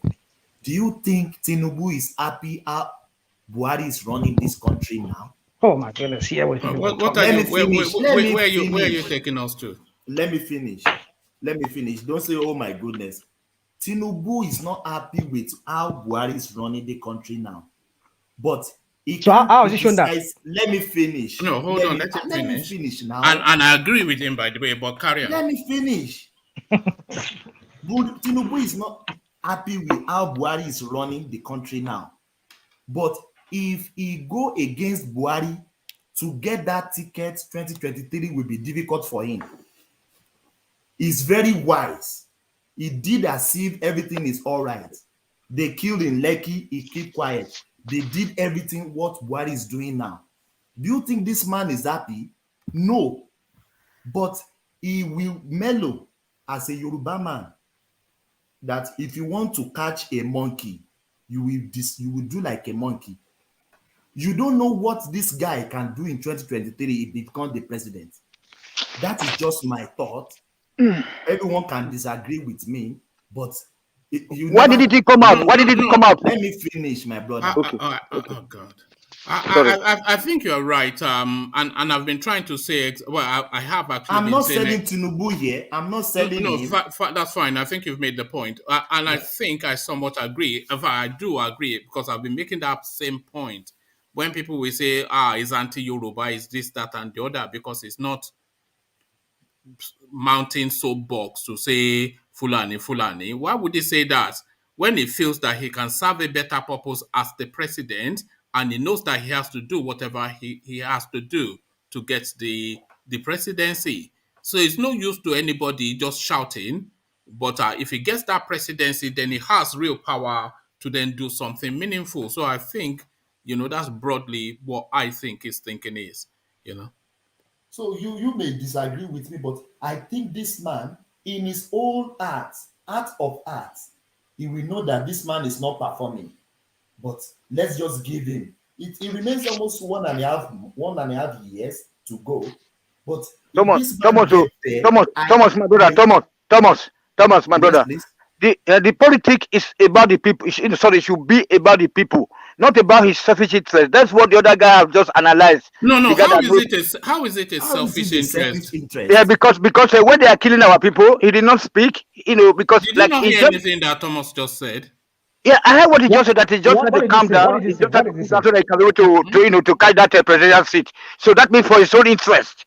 So, but if we're to be in the service of the people, he should have been coming out and let the people be propelling him that let's be our president. Hold on, Thomas. Yeah. Okay, if Tinubu comes out when the Yorubas were killing and he starts to chant the Fulanis that you want him to chant, so that immediately defeats any opportunity for him to get the presidency. That defeats it. Because then he doesn't have to shout Fulani. He doesn't have to shout Fulani. There are other ways he can go about it. Yeah, there are other ways he can go about it. He doesn't have to shout Fulani. You are right. At least he can speak. Listen. Yeah. He can speak to it. Like, who are these people doing this? Who are these people doing this? I mean, the police should do something. This is not good. He doesn't have to say Fulani. Yeah, go to police. You guys don't understand politics. But speak to it. You don't understand. But just entirely. We understand. That is the service of the people. Politics is what Tinubu is playing is politics. That's politics of self-interest. Of self-interest, self-serving. Rational mind. Even in the office politics, you can see your vice president of a company lying. And they'll be saying that thing in the management, in the meeting. You can't say right there that you can't counter your vice president right there. You start using some kind of diplomatic way to avoid that thing. You don't want to say yes, you don't want to say no. See, this thing is not as direct as you are saying. When I speak now, you don't think that I'm supporting Tinubu. Rational mind. There's no need to no need to challenge Ayo. Sorry, no need to challenge Ola. No need to challenge him. Okay, you have made up your mind. It's okay. What rational mind is trying to say. Anyways, there is a way. Whether Tinubu find another way or not, whether you use body language, these people will still know that Tinubu is against them. Whether you like it or not, they will still know. Whether he speak out or he keeps quiet, they will know because sometimes they will tell you actions speak louder than voice. So if we try to do everything, and that's what I disagree with. But the people will not see him fighting for them.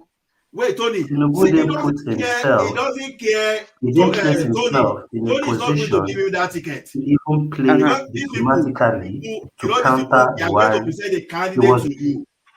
They are going to present a candidate to you, right? Now, whoever they are going to present to you will be the person you are voting for. Tony, you don't have that power to present Tinubu within APC political caucus. That's not the point. So this guy, we appeal to those people that power. Once they present him to you, then you don't have an alternative. Do you have alternative to stop Tinubu from being the aspirant, the candidate of the party? I would rather not be a president. I would rather not be a president than to see my people be killed. Yeah, but that's somewhat naive. That's somewhat naive. Can I say something? Ola, you said something now.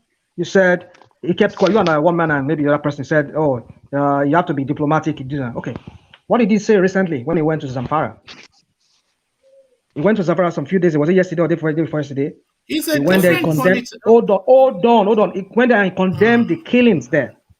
He said if he becomes the president, this is what he's going to do. But why did he speak to that some months ago? When they were killing in there, when they was killing in Gonga, close to him, then his own territory. That's to tell you that this guy is all about himself. It's just politics about of his own self. They are still killing today. Yesterday they kill people in Benin. You speak about that. Even in Ondo State, there people that were killed in Ondo State, there. Even in in Ogun State, there people were killed. Farmers and others were killed. Did he go there and say, "Okay, I condone with you, the governor of Ogun State, to what happened here"? Did he even do that? People keep spinning things around. I've condemned Tinubu based on what you are saying, but we are trying to speak to fact now. Look at it. You see. Look at it from this angle. Forget about what he said in Zamfara. He's appealing to those people here. But if it comes to the South now, you understand, it's offending us now, as whether we like it or not. But if you present this guy to be candidate and you present one person from Fulani, we say, okay, this is our person. Let us vote for him. That is what is going to come in place. Now, one thing I want you to know, every human being, whatever ambition we put forward, even if you are saying we want to serve, forget, take that one as 40% true and 60% lie. Because it is our ambitions that we want to fulfill first. Now, the way we fulfill our ambitions that may have a consequence, it may have some set of consequences that will cause some transformation.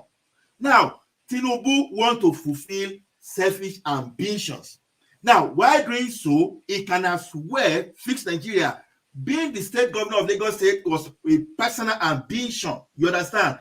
But all the program he executed there was part of what is coming for those people that enjoy it and for those people that don't enjoy it. Those are the consequences of his own personal ambitions. So that is going there for his personal ambition. So whose ambition will he go from there if it's not for his own? It's personal. So that I want to serve you is a lie. You want to, first of all, achieve your goal. At the end of the day, whatever you are doing to people is another thing entirely. So that you want to fulfill personal ambition. So if I understand what you're saying, is the lesser of the evil. I don't even understand, but what he's saying is the lesser of the evil, of the two evils, huh? See, the lesser of the two evils. Is that what you're saying? It's not a matter of whether it's the lesser of the two evils. The question is this: do you and I, do we have power to restrict this guy from picking his party's it's because we are not speaking together in unity. So how do we not speak together in unity? That's the problem. That is why you see, if not because I come on this platform, I've decided not to even want to talk about for many years. I just went out of politics. I just don't want to talk about politics anymore because Nigerian politics is so filled with headache. My brother, it's so exasperating. Just like you as well. Frustrating. In 2014, even someone went back to as far as when we even went to school together, how we used to live just to settle political scores. We made so many enemies, but we are talking of realities. Realities is what we are trying to talk about. It's because everybody seems to have their own version of realities. You just created one now. You make an excuse for this guy. You're making an excuse for this guy. I'm not. No, that's what it is. That is what you're saying, doing. You're making an excuse somewhat for him. That why is it an excuse? And why is it excuses? Now, this is the excuse. And not reasons. Why excuse are not reason? Yeah, this is the excuse. You agree, we all agree that this guy has his own selfish ambition that he wants to go in there for, which no doubt most of us are on here agree. But somewhat we're kind of like, okay, but while he's there, he can still, this is not the same thing we say about this guy, this man that is there, currently right there. But what did he do? So, you see, the point is this, these people, you cannot expect anything from them. As long as you've seen from their antecedent that this is who they are, if you make the mistake of bringing them back there again, or bringing them there, my brother, we'll have more regrets. That's what I'm trying to say. So it's better we don't go. But I agree with you that there's something we can do about it because if they present him to us, what? He's not. I have my own candidate for 2023. If I talk, you will laugh, and everybody may try to just rain blasphemy against him. That's why I'm saying that even my candidate for 2023 is spiritual to me. See, look at this. We are talking. We don't say because Tinubu is bad. I will start saying, we start raising false allegations. Now, where he did something good now, who's raising false allegations? Anything. Okay, for example, now, when we say he was the Lagos State governor, that he didn't do anything, for example, that we say he didn't do anything. How does that sound, for example? When you say he was Lagos State governor, this guy, okay, maybe I should take that back. Wait now, this guy pioneered BRT. He remodeled 5 general hospitals. He did not pioneer BRT. He did not pioneer BRT. You know that he did not pioneer it. That's a false organ transplants in Lagos General Hospital today. Now, for example, now this guy pioneered that thing. Normal we are talking about today in Lagos. Yeah, as at the 90s, Lagos was the dirtiest capital, the dirtiest capital city before they knew all those things. This guy pioneered lawman, whether it's I'm a Lagosian. Listen. For your information, I'm a Lagosian. I can tell you more about what he upgraded the LASSO system, the LASSO. He upgraded, the teaching hospital what do you mean to by become the best in Nigeria. This is where they did what he did is this. Money.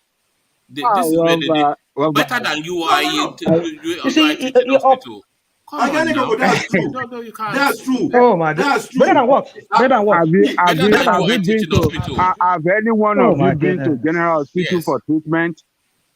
In Lagos, so Have Lagos Island, any right? one of you, or do you know anybody that been there for treatment? I've been there. I was there back then. Yeah. As Lagos we Island. immigrated there, as we immigrated there, I have family friend that the wife was working at Anike house that immigrated to Canada. So this thing. Okay, hold on. Ìyàwó ọ̀rẹ́ ẹ̀ ṣiṣẹ́ ń bẹ̀. How does the facility work for the people? That's what I'm saying. How does the facility work? Does it work well for the people? That's what I'm saying. That thing entirely. What is it meant for? What are you talking about? You don't expect everything now because Tinubu is there now. Here we go. You don't expect. But you have the money. See, but they have the money back then. What do you mean he had the money? Do you know it was in a running battle with Obasanjo throughout his administration? But did they not get the money eventually? Was the money not released to them at the end of the day? So when was it released to them? What are you talking about? No, it was released. Yadua released the money to him. He gave him the money to him. Yeah, when Fashola was there. Yeah, that's true. When Fashola was there. He released the money to them. Yeah. When Fashola was there, not when Tinubu was do your there. research. Do your research. You find it. Yeah, that's true. Yadua was not president of Tinubu now. Oh. No, after Tinubu left office. Yeah. He released the money to them. Yeah. Yadua assumed office the same time with Fashola. So, and he released the money to Fashola. Ajale Koko, you want this man? What's the population of Lagos, for example? Now, this guy came and revamped the facility there. So, what we are saying now is that within 8 years, he should build a hospital that will serve like over 20 million Lagosians. What is Ola talking about? No. I don't know. You have a facility that doesn't function well, and you are saying that, it doesn't have to function, you just have to be there. That is what I'm saying. The only thing I see there. That is enough. It doesn't have to function. Ola, I have a friend. Can I say something to you? Okay, go on, please. Go on. Yeah. I witnessed a Jewish hospital, general hospital, that was done by Tinubu, and it was to standard. At least it's to standard. I witnessed that. I'm not selling Tinubu to you guys at all.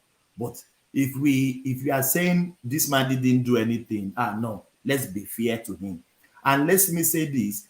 Do you want to tell me that Tinubu is not among people governing Lagos State when Fashola was there?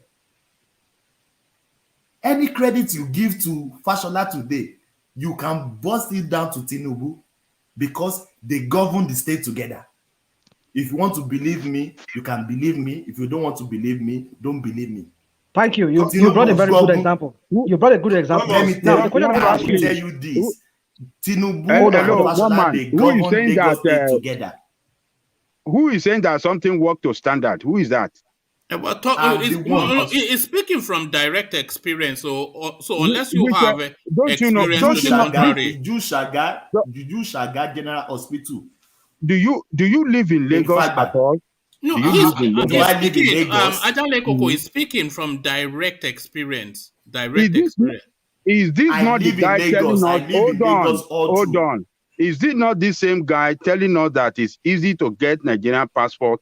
And I have a friend pastor here that have applied for Nigerian passport. Is going to 12 months now.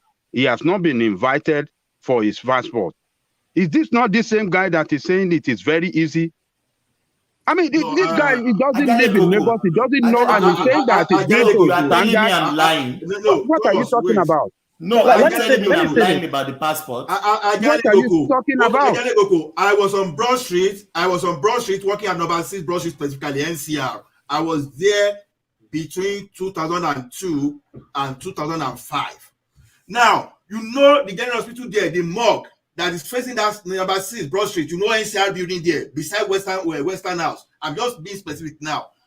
Now, you know the mortuary there. You can't pass there that time, the thing will be smelling before Tinubu go to that place. You can't walk down on the Broad Street. You know, Broad Street is it's a metropolitan area. This thing. When this guy came to power, he cleaned that place. that you will walk there, you will not even know that there's mortuary there. See, let me tell you, see, we can say this. What is Allah talking about? What of No, Highland they Hospital? are Hold talking on. about his Hold on. achievements. All You these cannot. people, you Your don't people are work talking you about don't their work in the direct system. experiences. No, you don't Ajale work in Koko. the system. You cannot say anything about this when you don't work I in was it. in Broad Street between The 2002 Island and Summer, hold 2005. on. I was The being Island specific now. People are maternity. talking about their direct experiences now. Ajale Koko. Ola is talking about his direct experience. You have to One work was in talking the about his. system. You have to work in the system to know. You have to be a civil servant that work But in the health he's service telling you, that you can tell before and after a building that was directly in front of his workspace. This is what he's saying now. It's not directly in his front of his workplace. Another place. NCRU. NCR is not do you know where directly by NCR is? mortuary. Ajale Koko. Mortuary is by the extreme end of General Hospital. NCR is in front of General Hospital. What are you talking about? NCR is in Western House. Western NCR is in Western House. We're not What are you facing talking about? Ajale Koko. So I cannot walk from NCR down to that place. Is it not on the same street? I make sure I say number 6, Broad Street. The mortuary is close to net. I'm even It's close to quoting net. the that I work with. So one man, Ajale Koko, I'm telling you of what I know. I'm not speculating. So this guy did some things. Saying that he didn't do enough is another thing entirely. But that he didn't do anything is unfair. No. Nobody will say he didn't do some. But what we are saying, hold on, Ola, with the available resources that he had, he didn't do enough. Reformed the tax system the tax system in Lagos. He reformed it for his pocket. One man. This man was deprived of allocation for more than 6 years. But it generated internal. Hold on. He reformed it for his pocket. That is what you guys don't know. He made that money. Internally generated revenue to do that. And he did public-private partnership. Because that's how he achieved most of these things. And in chaos we are doing today, they are doing transplant of organ transplant there.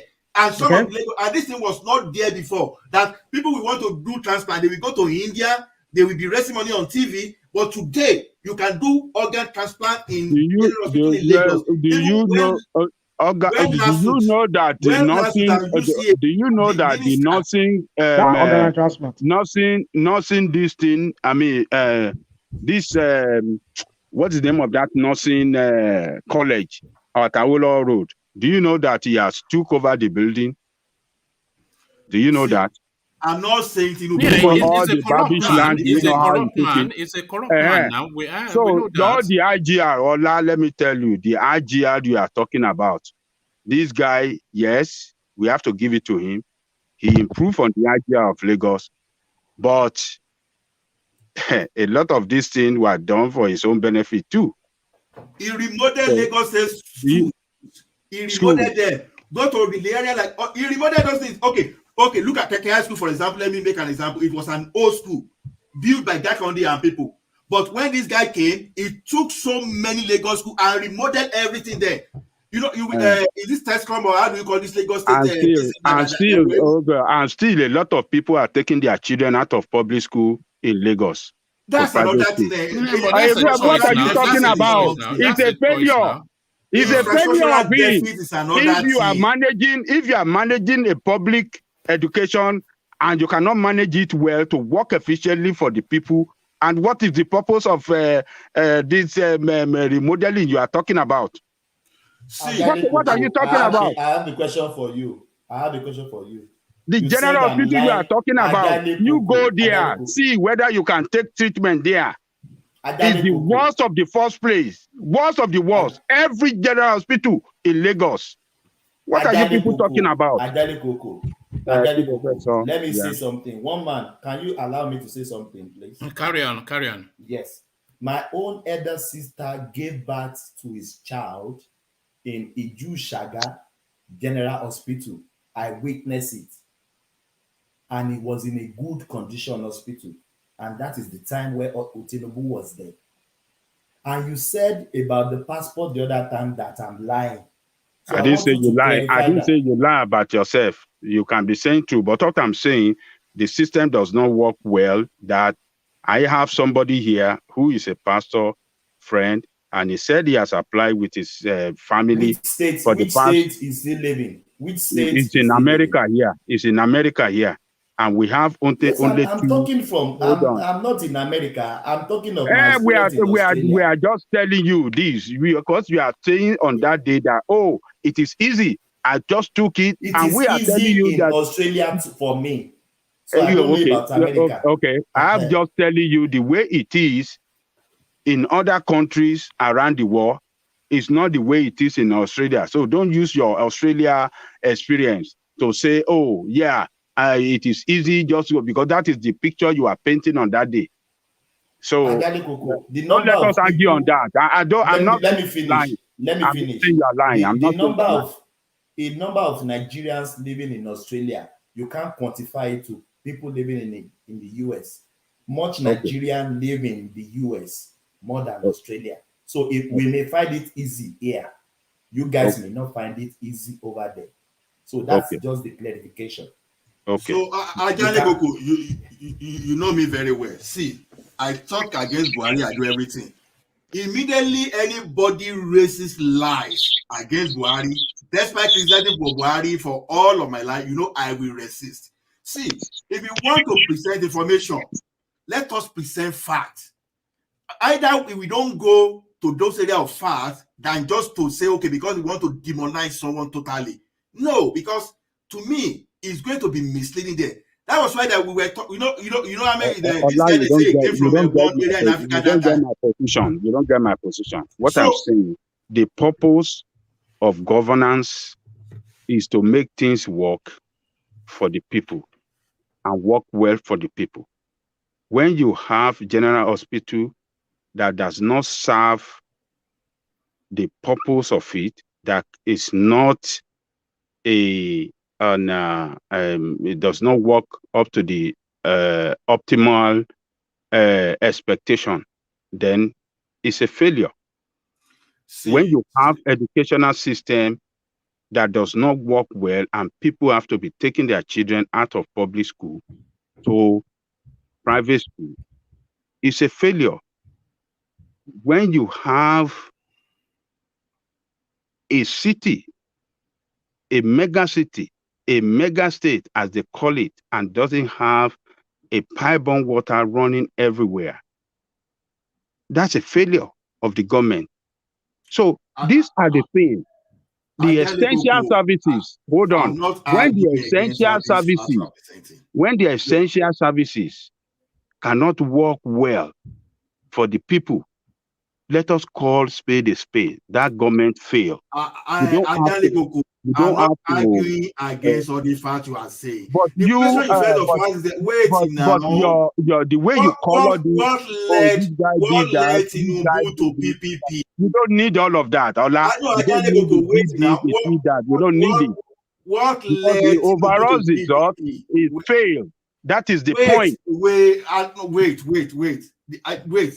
What led Lagos State to PPP? For example, when this guy articulated the infrastructural deficit as okay, how do we go forward? He said it's only by PPP, and it initiated the project. Now, fortunately for him, Fashola was the one as the chief of staff that they were planning that thing together. And they started this thing and they started the PPP project. If you, for example, compare any general hospital in Lagos to area like a GOVT, for example, GOVT that happened to be federal government, even as of 2007, have you even tried, despite remodeling, given that Obasanjo remodeled UCH, I know UCH very well, you understand? Now, despite remodeling that UCH and in some part of Lasut that time, when you still compare Lasut and Lut together, they were not. In fact, you will even believe that Lasut is the one for University of Lagos, for example. So now, one thing is this: Are we meeting? I have somebody that died at last week because now. they don't have oxygen. What are you talking about, Ola? So stop all this propaganda, all this painting of these people. Ola, stop all these things. You don't need all these things. DOG, let me learn before I lose my thought. Now look at it this way. There's a difference between having sufficient infrastructure to take care of everyone and saying someone is not doing anything. As we are in Nigeria today, if you in Lagos State, for example, may need like 500 general hospital, for example, to take care of Lagosians. But so that's another thing entirely. But if you are putting 10 in place and you are progressing, it's another thing. But now, will I be expecting Tinubu, for example, within that short period where they just handed to this and it's being stifled of funds from the center, for example, to establish like 500 general hospitals? No. But this guy took some initiative to establish some local public health center. I was somewhere around all these things are, look, Ola, just stop this thing. Look, all these things have been in place. We have government in the past before him that have put certain things in place. We are not saying that he didn't do something, but what we are saying, the overall result of his governance was a failure. That's what we're saying. So we are not saying that he didn't do, but the overall result was a failure. And there's no other way you can describe it, that he failed. That's another thing from the national mind saying he didn't do anything. No, nobody will say why would he be there for? But he failed. Mean that that's didn't what do we anything. say. Absolutely. He said it was a failure, failed. that's what I said. Yeah, you know? it was a failure. So obviously what I'm even trying to clear Ola, I won't argue with that. Ola, because when you put someone on average, I won't argue when you put someone on average. But when someone now say is categorical that he did no. Because if you say Buhari doesn't do anything today, then Ola, okay, yeah, listen to something. If you look at the if you look at the if you get to your car every morning and it doesn't start, and you still have to go and catch a bus or jump on a bike or walk to work, that means you don't even have a car. So what people are saying, we get what you are saying, but that is not enough yardstick to now say, oh, but I think what brings about this conversation, if you have somebody like Konja Iweala contesting with these people, I don't think you will be saying this. No, it is what we have on ground. We live for propaganda. When they wanted to bring APC back to power in Nigeria, for example, they said they used the way they slander Jonathan as if the guy didn't do anything. The same way people will tell you that OBJ didn't achieve anything today. OBJ overall, you may say okay with perception we were significant. Maybe relatively you may say it was a failure, for example. But that's why you didn't listen to my analogy. If you listen to my analogy, you understand what we are saying. OBJ is never a failure. OBJ is never a failure. All you are saying is Hola. OBJ Obasanjo did a great thing for the poor people. You see the telephone, GSM. No, it's a great man. Obasanjo. No, hold on. Even when Nigeria is like this today, that they need that opportunity of Obasanjo having the third term. If Nigeria could have been like USA today. If any president, whoever was there then, GSM would have just come to Nigeria. It's not possible that I hate when people say that. That's where we got it wrong. It will not come. It will not come. Obasanjo was the one that paid off the debt. He paid off the debt of Africa and many things, and he set up satellite. He brought all this power equipment, which are rotting away today. Obasanjo is a great man. Telling me telecommunication in Nigeria, it was Obasanjo that established. Yes, why would not have it like today? Hold on. You have been speaking for the past 20 minutes. Mr. DOG. Obasanjo is a hero. Okay, yes. I agree. DOG, what I'm saying is this: it is very easier for us to say that telecom will have come, if someone has not come there. I disagree with that. The same way we can say, why don't we have power today? Because anybody and anyone that is there now today, we should have power. No, let me tell you something. Hold on. You hold on, D. He is exactly right. He's exactly right. You are saying Obasanjo, the telecom would have come. How come electricity has not come? When Thank it's you. all over Hold everywhere. on. Oh, that's what I want to Because say. But somebody Ola has has not been put the talking. You structures in won't let place. people Hold on. make their Oh, point to no, you. because you don't listen. You just listen. Listen to I've been what is. listening all along. No. Listen. No, you have to listen to here though. What is said to you is that you cannot say that GSM would have come if somebody did not bring it about. Obasanjo brought it about, and he cited you the example of electricity, which is something we should And have I had wanted for to say 50, 60 something on years. that. You can't just say things Yeah, and not hold hear my on. own side. Yeah, You but see, the thing is, okay, yeah, go on. woman, the thing is, if any president was then, GSM was banned. Why is the light not there? Hold Now, why you on, say that I'm shouting hold at on. this guy? Jesus Why is Christ. the light Hold not on. there? Tony, Hold on. You hold on. Nuclear power. Yeah, nuclear power was there, which the international community come and stop later because they don't want us to see light. You know, Obasanjo was going to London and fight it Tony Blair that all the money that are stolen from Africa and in London Bank, they should return them back to us. And then the council. Look, Obasanjo is fully respected across Africa, in Somalia, in Uganda. I'm not saying it's not respected. Hold on. So when Obasanjo speak, all the television in Uganda, everybody is glued to it. In Somalia, in Ethiopia, so it move stock market across the continent. Right on. So you people are asking me, what about electricity? 100% then, let me tell you, I work with the consultancy firm in Lagos, I said earlier, when they were trying to privatize NEPA, PHCN, because they first turned to PHCN, then they started the privatization. Not so long. One might have to go and sleep. One might have to go and sleep. Yeah, no. Well, yeah. Then let him finish. I was waiting for him to land, and then I'll round up. But you just talking nonsense. I beg your pardon. I'm not. Apologies. My brother, sorry. Tony, please. Sorry. So quickly to the point. Quickly to the point. The DOJ. If they didn't achieve privatization of PHCN because of greediness, a lot of people in power, even Obasanjo, Babangida's son, bidded profile. The company was profile. So there was too many people, and as at then, even most technical partners, financial partners from overseas are scared to come and invest in Nigeria because of the situation of the Nigeria itself. I'm not saying Obasanjo is not respected, but there are times, that's why I used the example, because I didn't want to speak much. That's why I said earlier, you can have a car and it can still mean you don't even have a car. The car can just be there. If you get to your car every morning and you can't still drive it, or some days you have to call a mechanic, it's more like you don't have a car.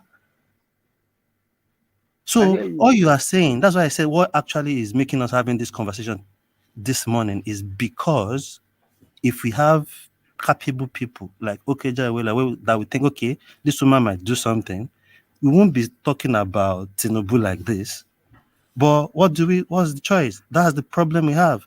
At this point in time, a year to election, these are the two people we have, and we don't even trust them. Yeah, I hear you. But you know that DOG, you know that Obasanjo. Look. Obasanjo set up NEPD, National Program for Africa Development. So, and then there was also 5,000 something. I don't know how much they are giving to all the market women across Africa. Yes, so there are a lot of programs that Obasanjo will go to. Hold on. Look, Obasanjo will go to many countries. They will welcome him. They go to the stadium and they will talk to the people that, oh, you are not third world countries. You should buckle up your your bet, work hard, so that you don't have to be referred to as third world country. We have no continent. You see, third world. Tony. Yes. One man, I know you have to quickly run. Let me just say this. You see, this is what I was alluding to when I was saying that. Obasanjo. I mean, I'm not. If I were to rate him, I would say average in overall what he did.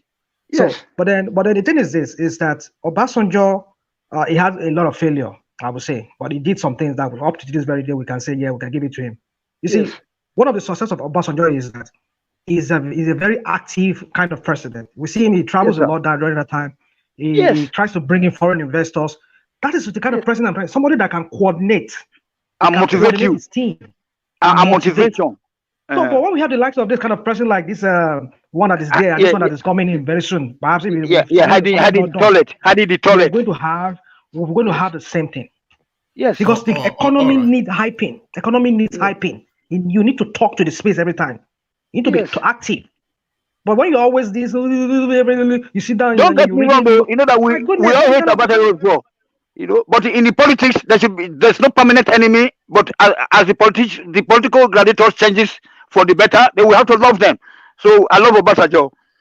Oh, all right, thank you. So I'll start to round up from here, and I'll start with Thomas. So rapidly through it, Thomas, to you. Oh yes, thank you, woman. My scope of job will change. That's why I come in late. I was listening on the ground when Charles is talking about breaking. My submission is Nigeria. The problem of Nigeria is not the breaking out. The problem of Nigeria is we Nigerians, we the politicians, we individuals in that country. I will rightly say to everyone here, the constitution we have now is not really bad if we have a good leader that can work, that can do, that have people in heart, that can govern in a good manner, what people want them to have. I will tell you, Yoruba is the problem of Yoruba. Igbos are the problem of Igbos. Hausas are the problem of Hausas. We don't have any problem. We are the problem of ourselves. If we get our heart together and do a good thing for ourselves, Nigeria will be a better place. Just a little bit about Tinubu. I've rarely said before, I hope if Tinubu get there, he could do better. I know Tinubu right now is not happy with Buhari government now, but the man is being diplomatic and is playing politics to the gallery. Some people normally say, Tinubu, why is he not supporting Yoruba nation? Tinubu will never support Yoruba nation if he wants to be the president of Nigeria. The time the Biafra started their agitation to separate themselves from Nigeria, that is the start of their problem, that an Igbo man will find it difficult to claim the seat of president of Nigeria. So Nigeria is not working. We know Nigeria is not working, but we are better together. May God bless Nigeria. May God bless everyone. Thank you, woman. Bye. All right. Thank you, Thomas. A real delight. Always good to hear from you. So from Thomas, we go on to Black League. Black League, to you. Yeah, just in summary, real quick, we are not the ones who vote, because I know if you take a poll, most of us here didn't vote, at least at the past 2 elections. So the people who vote are the people right there on the streets, and those are the people who can actually make the change. Unless we, go and participate, the power is out of our hands. I would like to end on that note, and have a good night, everyone. All right, thank you, Black League. We did try to come to you earlier, but you were not available then. So thank you, Black League. So from Black League, we'll see if Babakure is with us. Babakure, to you. Okay, since we've not heard from him, I knew he wasn't there. So thank you, Babakure. Have a good night. So from Babakure, we go to Tony. Tony, to you. Thank you, sir. Yes, so I just want to tell Ola and no, just Ola, that please make it try to understand Ajani Koko. Our people, they suffer because in a country where there's no water, no common water, drinkable water, no electricity, that is a complete failure. So they should accept it, and then to rational mind, I thank you very much for trying to get my point there, that all things being equal, that everything matters, like how the president speaks, and then the body language, etc., etc., etc. Because you cannot just have a country president and then not having the knowledge or basic knowledge of how something things function. That is just sitting down, wear like Bada, put his two hands, or on his lips every time they are snatching pictures. What kind of president is that? A president should be rolling up his or her sleeves to be get them to work. You know. So, Ola, please just try to understand me. And then my brother DOG. You took me home tonight too. You took me to home when you say Akamu. So I want to know whether now with my mind. DOG sit there. I did it. So how that's a good combo. Say as the thing just come in now. Go and try Akara Kingbe. I see the investment. That make me just say anybody challenge me. Because what you are going to talk. I'm just. I just be 100% in support that as long as one country, no common water, no pipe-borne water, because you know that back in the days, so they still remember Awolowo and they now today. They say that when they won the election, they say that in our villages, in Edo State, in Oyo State, Western region, and up to Delta, they say, what do you want? They say now they say you want pipe-borne water. So they gave pipe-borne water to everybody. That's what they still remember them for today. So that's it. And then for the electricity problem, Obasanjo was trying to set up a nuclear plant. Obasanjo is a stubborn man too, so he doesn't listen to the white people. So that's what makes it different from other African leaders that time. Look at this Tanzania guy, the guy that just died also. The same thing. So any country that you see that is shining today in Africa, like Rwanda, the European people, they don't like him. They don't like Kagame. They hate him. If they see him, they will arrest him. You know what I'm saying? So that's what Obasanjo was like to us. Obasanjo doesn't listen to the European countries. He knows exactly what is to be done to make his people happy. That's what Obasanjo was all after. And they will miss that opportunity of that third time. So just like Awolowo did that time by giving us free education, and even though that the United Nations, you have to take them to the court, international court. Sorry, one man. Thank you, sir. God bless you. Everybody should thumb up. I didn't have a chance to speak earlier, so I can go to plead to the people. You can't be watching this and then they be pickpocketing.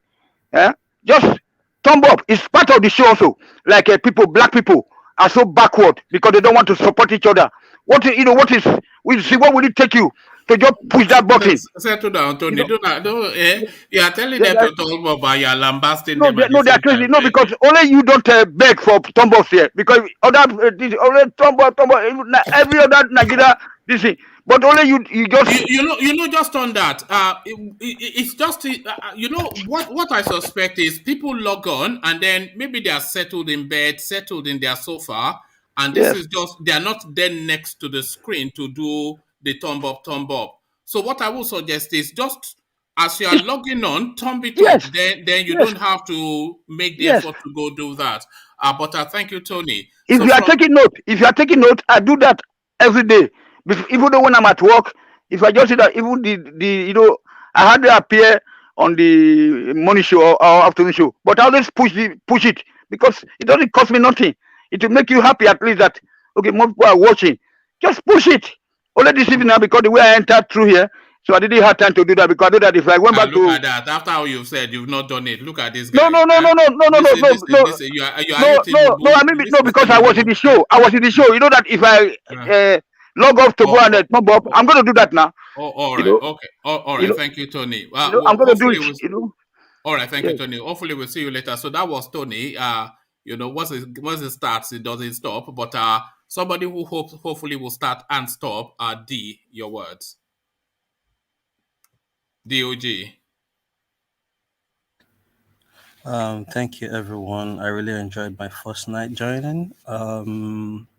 I think the main thing with Nigeria is we just need a leader that has people at heart, a leader that is ready to really make the change we want without any selfish interest, and which is difficult because even the candidates that keep turning up that we see, we don't have a choice. Then we need to start choosing out of the bad eggs, and which is what brings us to having different view of them, whether positively are not really facing the main and main thing that we should be facing, because talking about Tinubu, trying to give Tinubu that credit like he's got what it takes to really do it. I don't think he's got what it takes to do it. And that is the problem he has in his party. And because Buhari's term has really went, they know themselves, your conscience can like, the people didn't enjoy this regime. They are trying to find somebody that can at least paint the party well, because they know people don't really want Tinubu, but people might not have the choice. If it comes to Tinubu, is our person, and because that's the only choice you have. They say when the desirable is not available, the available becomes desirable. So I will leave it there, and I just keep hoping and praying, like we always do as Nigerians, that the country will go as we want. Everything will go well for our people back there, because it's not quite easy. A lot is going on. Even you oversee, you can't try to do business in your own country. You most of the business you will run back. So anyway, thank you everyone. Have a good night, and I hope. But make sure you pay that hotel bill before you leave, because we hear them knocking on your door all the time. So no, you know why they were knocking on my door? You know why they are not knocking on my door? They were banging. They were banging on the wall. Maybe I'm disturbing them while I'm talking. The rooms are so close to each other. And after that, the guy was having a nookie with whoever he was. No. That's too much. That's too. Thank you. You see, maybe we will let you back because you sound dangerous. You are doing a good job. I need to say this. I really enjoyed this show. I like the initiative. May God strengthen you. May God give you the wisdom to keep it going and to achieve the goals you want to achieve. Don't worry. We're going to followed you on Instagram as Skywalker28. All right, that's brilliant. We're trying to, I'm really hopeful that we can push hard to influence 2023. So that's why I'm really pushing this thumbs up. So if we can push hard, because if we're loud enough a voice, then we can influence in whatever way 2023. Yeah. So that we really need to anybody that wants to be president has to come and take a flogging from Ajay before they get to be president. That's what we want. Exactly. Yeah, I agree with you from onset. Yeah. Thank you very much. All right, thank you, D. Sleep well and pay that hotel bill. So thank you. So that was D. So from D to Rational Mind to you. Yeah, one man, thank you. And we want to thank the audience, people watching us from home or wherever they are, and those who are chatting in the comment section. We thank you all, and we please urge you to thumb up. As already you know, that helps the YouTube algorithm to propel my one man's channel, so that as we're looking into the 2023, like he said, one man said, we want to see more people come on this platform, if possible, come on the studio itself and have a say as to what's going on. And maybe your input perhaps too can help to shape the views of people who are going to vote. Hopefully I'll be in Nigeria, but I can say I have my PPC, but I don't know if I'm going to vote or not. So, well, having said so many things, in the comment section, I think a lot of people have been kind of lamenting that, why are we talking about Tinubu every time? Well, that's just it. I mean, the politics of 2023 is all about these gladiators. Namely, for now, Tinubu seems to be the one who is holding sway, who seems to be the champion now. But it seems to have it seems like he has bought all the airtime on virtually all the prime time on every TV station in Nigeria. I mean, we see how channels now are beaming on him. Even Arise 2 is talking about him a lot, maybe because he's the one speaking to the space now. Maybe when Atiku, the other heavyweights like Atiku joins the race, maybe we'll see the whole thing now becoming some kind of heated competition. We're here to see that. So that is just the reason, not because we want to talk about him. For me, I, for one, I don't think the man has anything to offer. That's just that. I mean, a lot of people know me here on this platform. I'm not pro Tinubu, not because I hate him, because of his selfishness. The man is so selfish. It's all about himself. I believe leadership should be about the people you are supposed to serve. Because even the word minister, which is from the Greek word, minister means a servant. So you're supposed to be a servant leader, like the late Yadwa said he was supposed to be before he died. That is one of the leadership style that we were talking earlier on this platform. So you need to be one that serve the other people. I mean, serve the people you are meant to serve, not to serve yourself, not to enrich yourself and your cronies.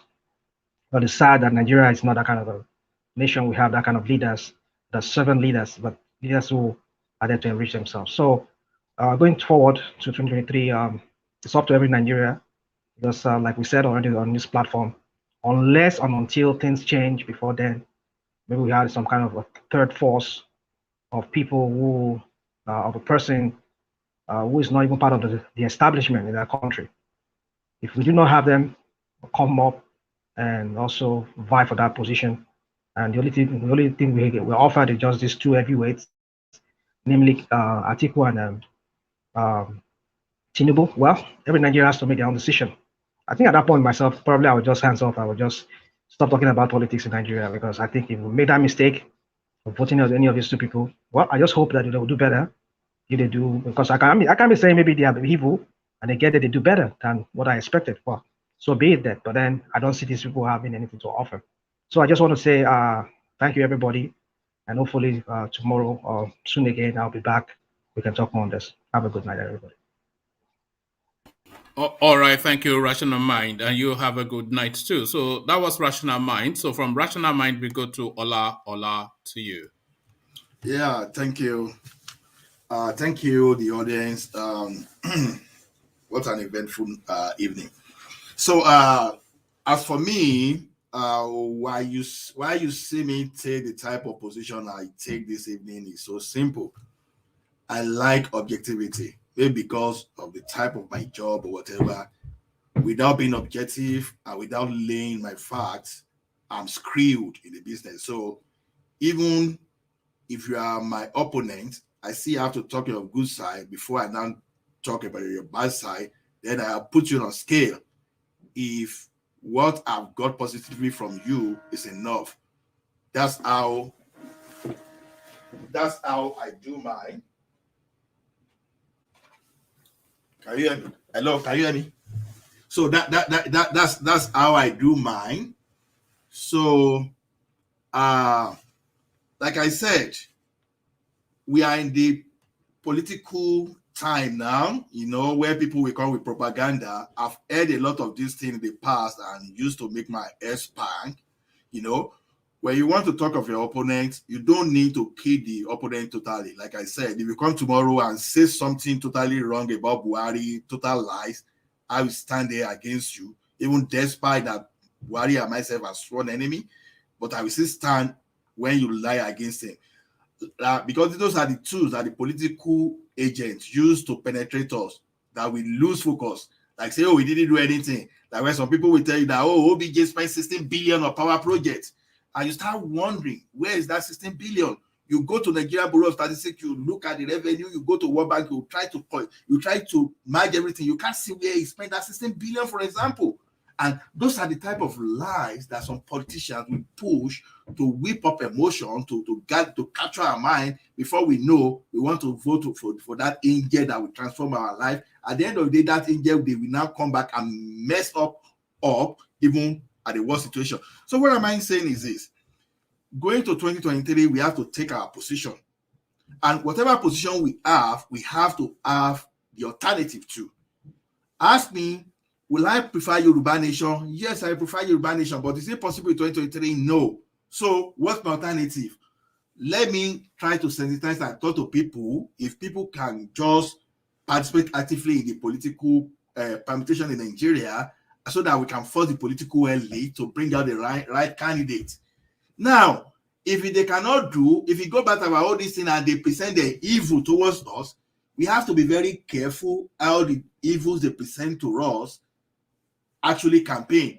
If someone is trying to say some kind of thing that is ambiguous and trying to say some kind of lies, we should be able to find out our fact to counter and to look at why is someone so desperate, giving false information, and look at what the person wants to achieve. Then we try to use that one to form our opinion and try to do the right thing.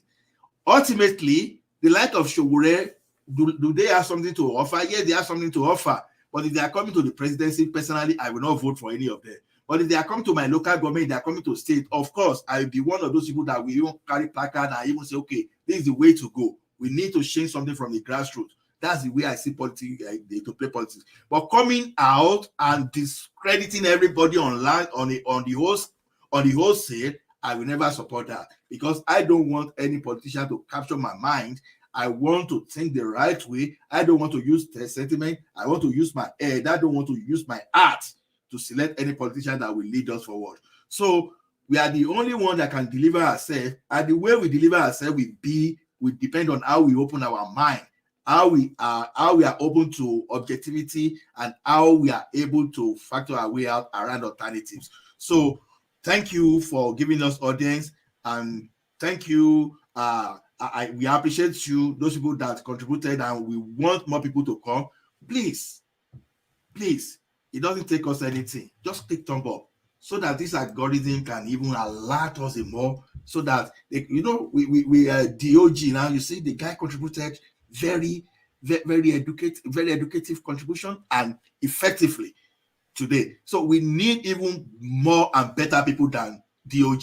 So please help us thumb up. Thank you. God bless you. See you later. All right, thank you, Ola. I think DOG. I think DOJ will argue with you that there is no one better than him. So thank you, Ola. But I said that in jest. Thank you, Ola. So thank you, Ola. So as ever, of course, no other voice rounds off the show other than the mighty Ajan Lekoko. Ajan Lekoko, to you. Thank you, one man. I want to thank everyone that came on the platform this evening. Your contribution is quite meaningful. 2023 is not too far away from us. But is it too late for us to participate and change the course of political game? No, it's not too late. It takes commitment and determination to change the political course in that country, Nigeria. And until when the educated people like us and the middle class, people that are in the middle class in Nigeria jump into the game and vote overwhelmingly against this politician, that is the only way they can change the political landscape of that country. If we still sit by and we don't do anything, particularly the middle class, we will live to regret it. This is our last chance in that country. If we fail again this time around in 2023 and we allow this politician to take control or to continue their misgovernance, we will live to regret it. And how we're going to live to regret it is that we have no nation to call our own in some few years to come, because the situation is not going to get better. The insecurity problem is not going to get better. The economic problem is not going to get better. And the political problem is not going to get better as well, because these people are the one, these criminal politicians are the one that drag us into this problem, and they cannot solve it because it worked for them. We don't have pipe-borne water. They have water running in their own house 24 hours. We don't have electricity. They have electricity running, working in their own house 24 hours. We don't have security. They have security around them and their family 24/7. We don't have good health services. They can travel abroad at our own expense. They will use our money, hard-earned dollar, to take abroad for their medical bill. We don't have car. We don't have anything to ride on the road because the road are not even good anymore, but they can fly on helicopter and they can fly on private jet. Leaders doesn't enjoy why their subject or their people suffer. It doesn't happen. So it is only in Nigeria you see that happen. So our people, it is time for us to jump out and go all out against these politicians. We have to campaign hard against them. We have to encourage the smaller parties to come on board so that we can start campaigning for them. This is what we need to do. We have to encourage the smaller party to show up so that we can start campaigning for them. We need a change. What are we going to lose if we try different set of people? We have nothing to lose. American will say, we ain't got nothing to lose. Let us try new set of people. Nothing for us to lose. So other than that, I want to thank our listeners around the world. I want to thank particularly our brothers and friends in the chatting room that have been chatting from the beginning to this time. You are the strength of the platform. Please keep doing your good job. Everybody's, going through everything. You're chatting all over the world. And those our listeners as well around the world, please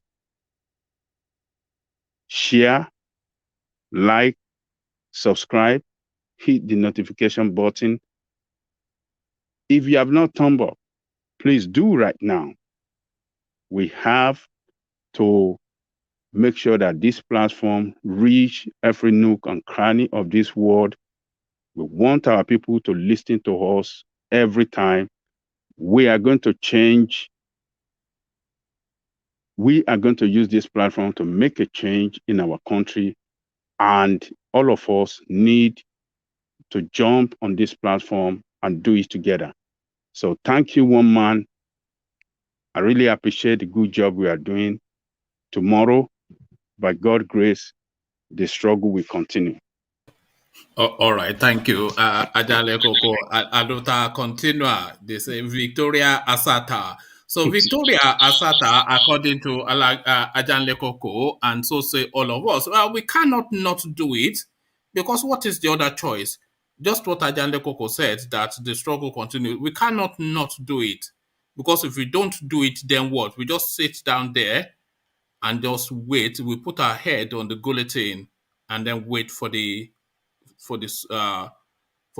blade to swing. We cannot do that.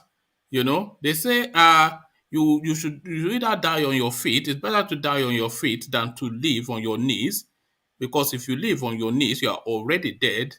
But we cannot not do it, and we must do it till we rescue ourselves from this vice grip of evil that holds us by the neck, and continues to choke.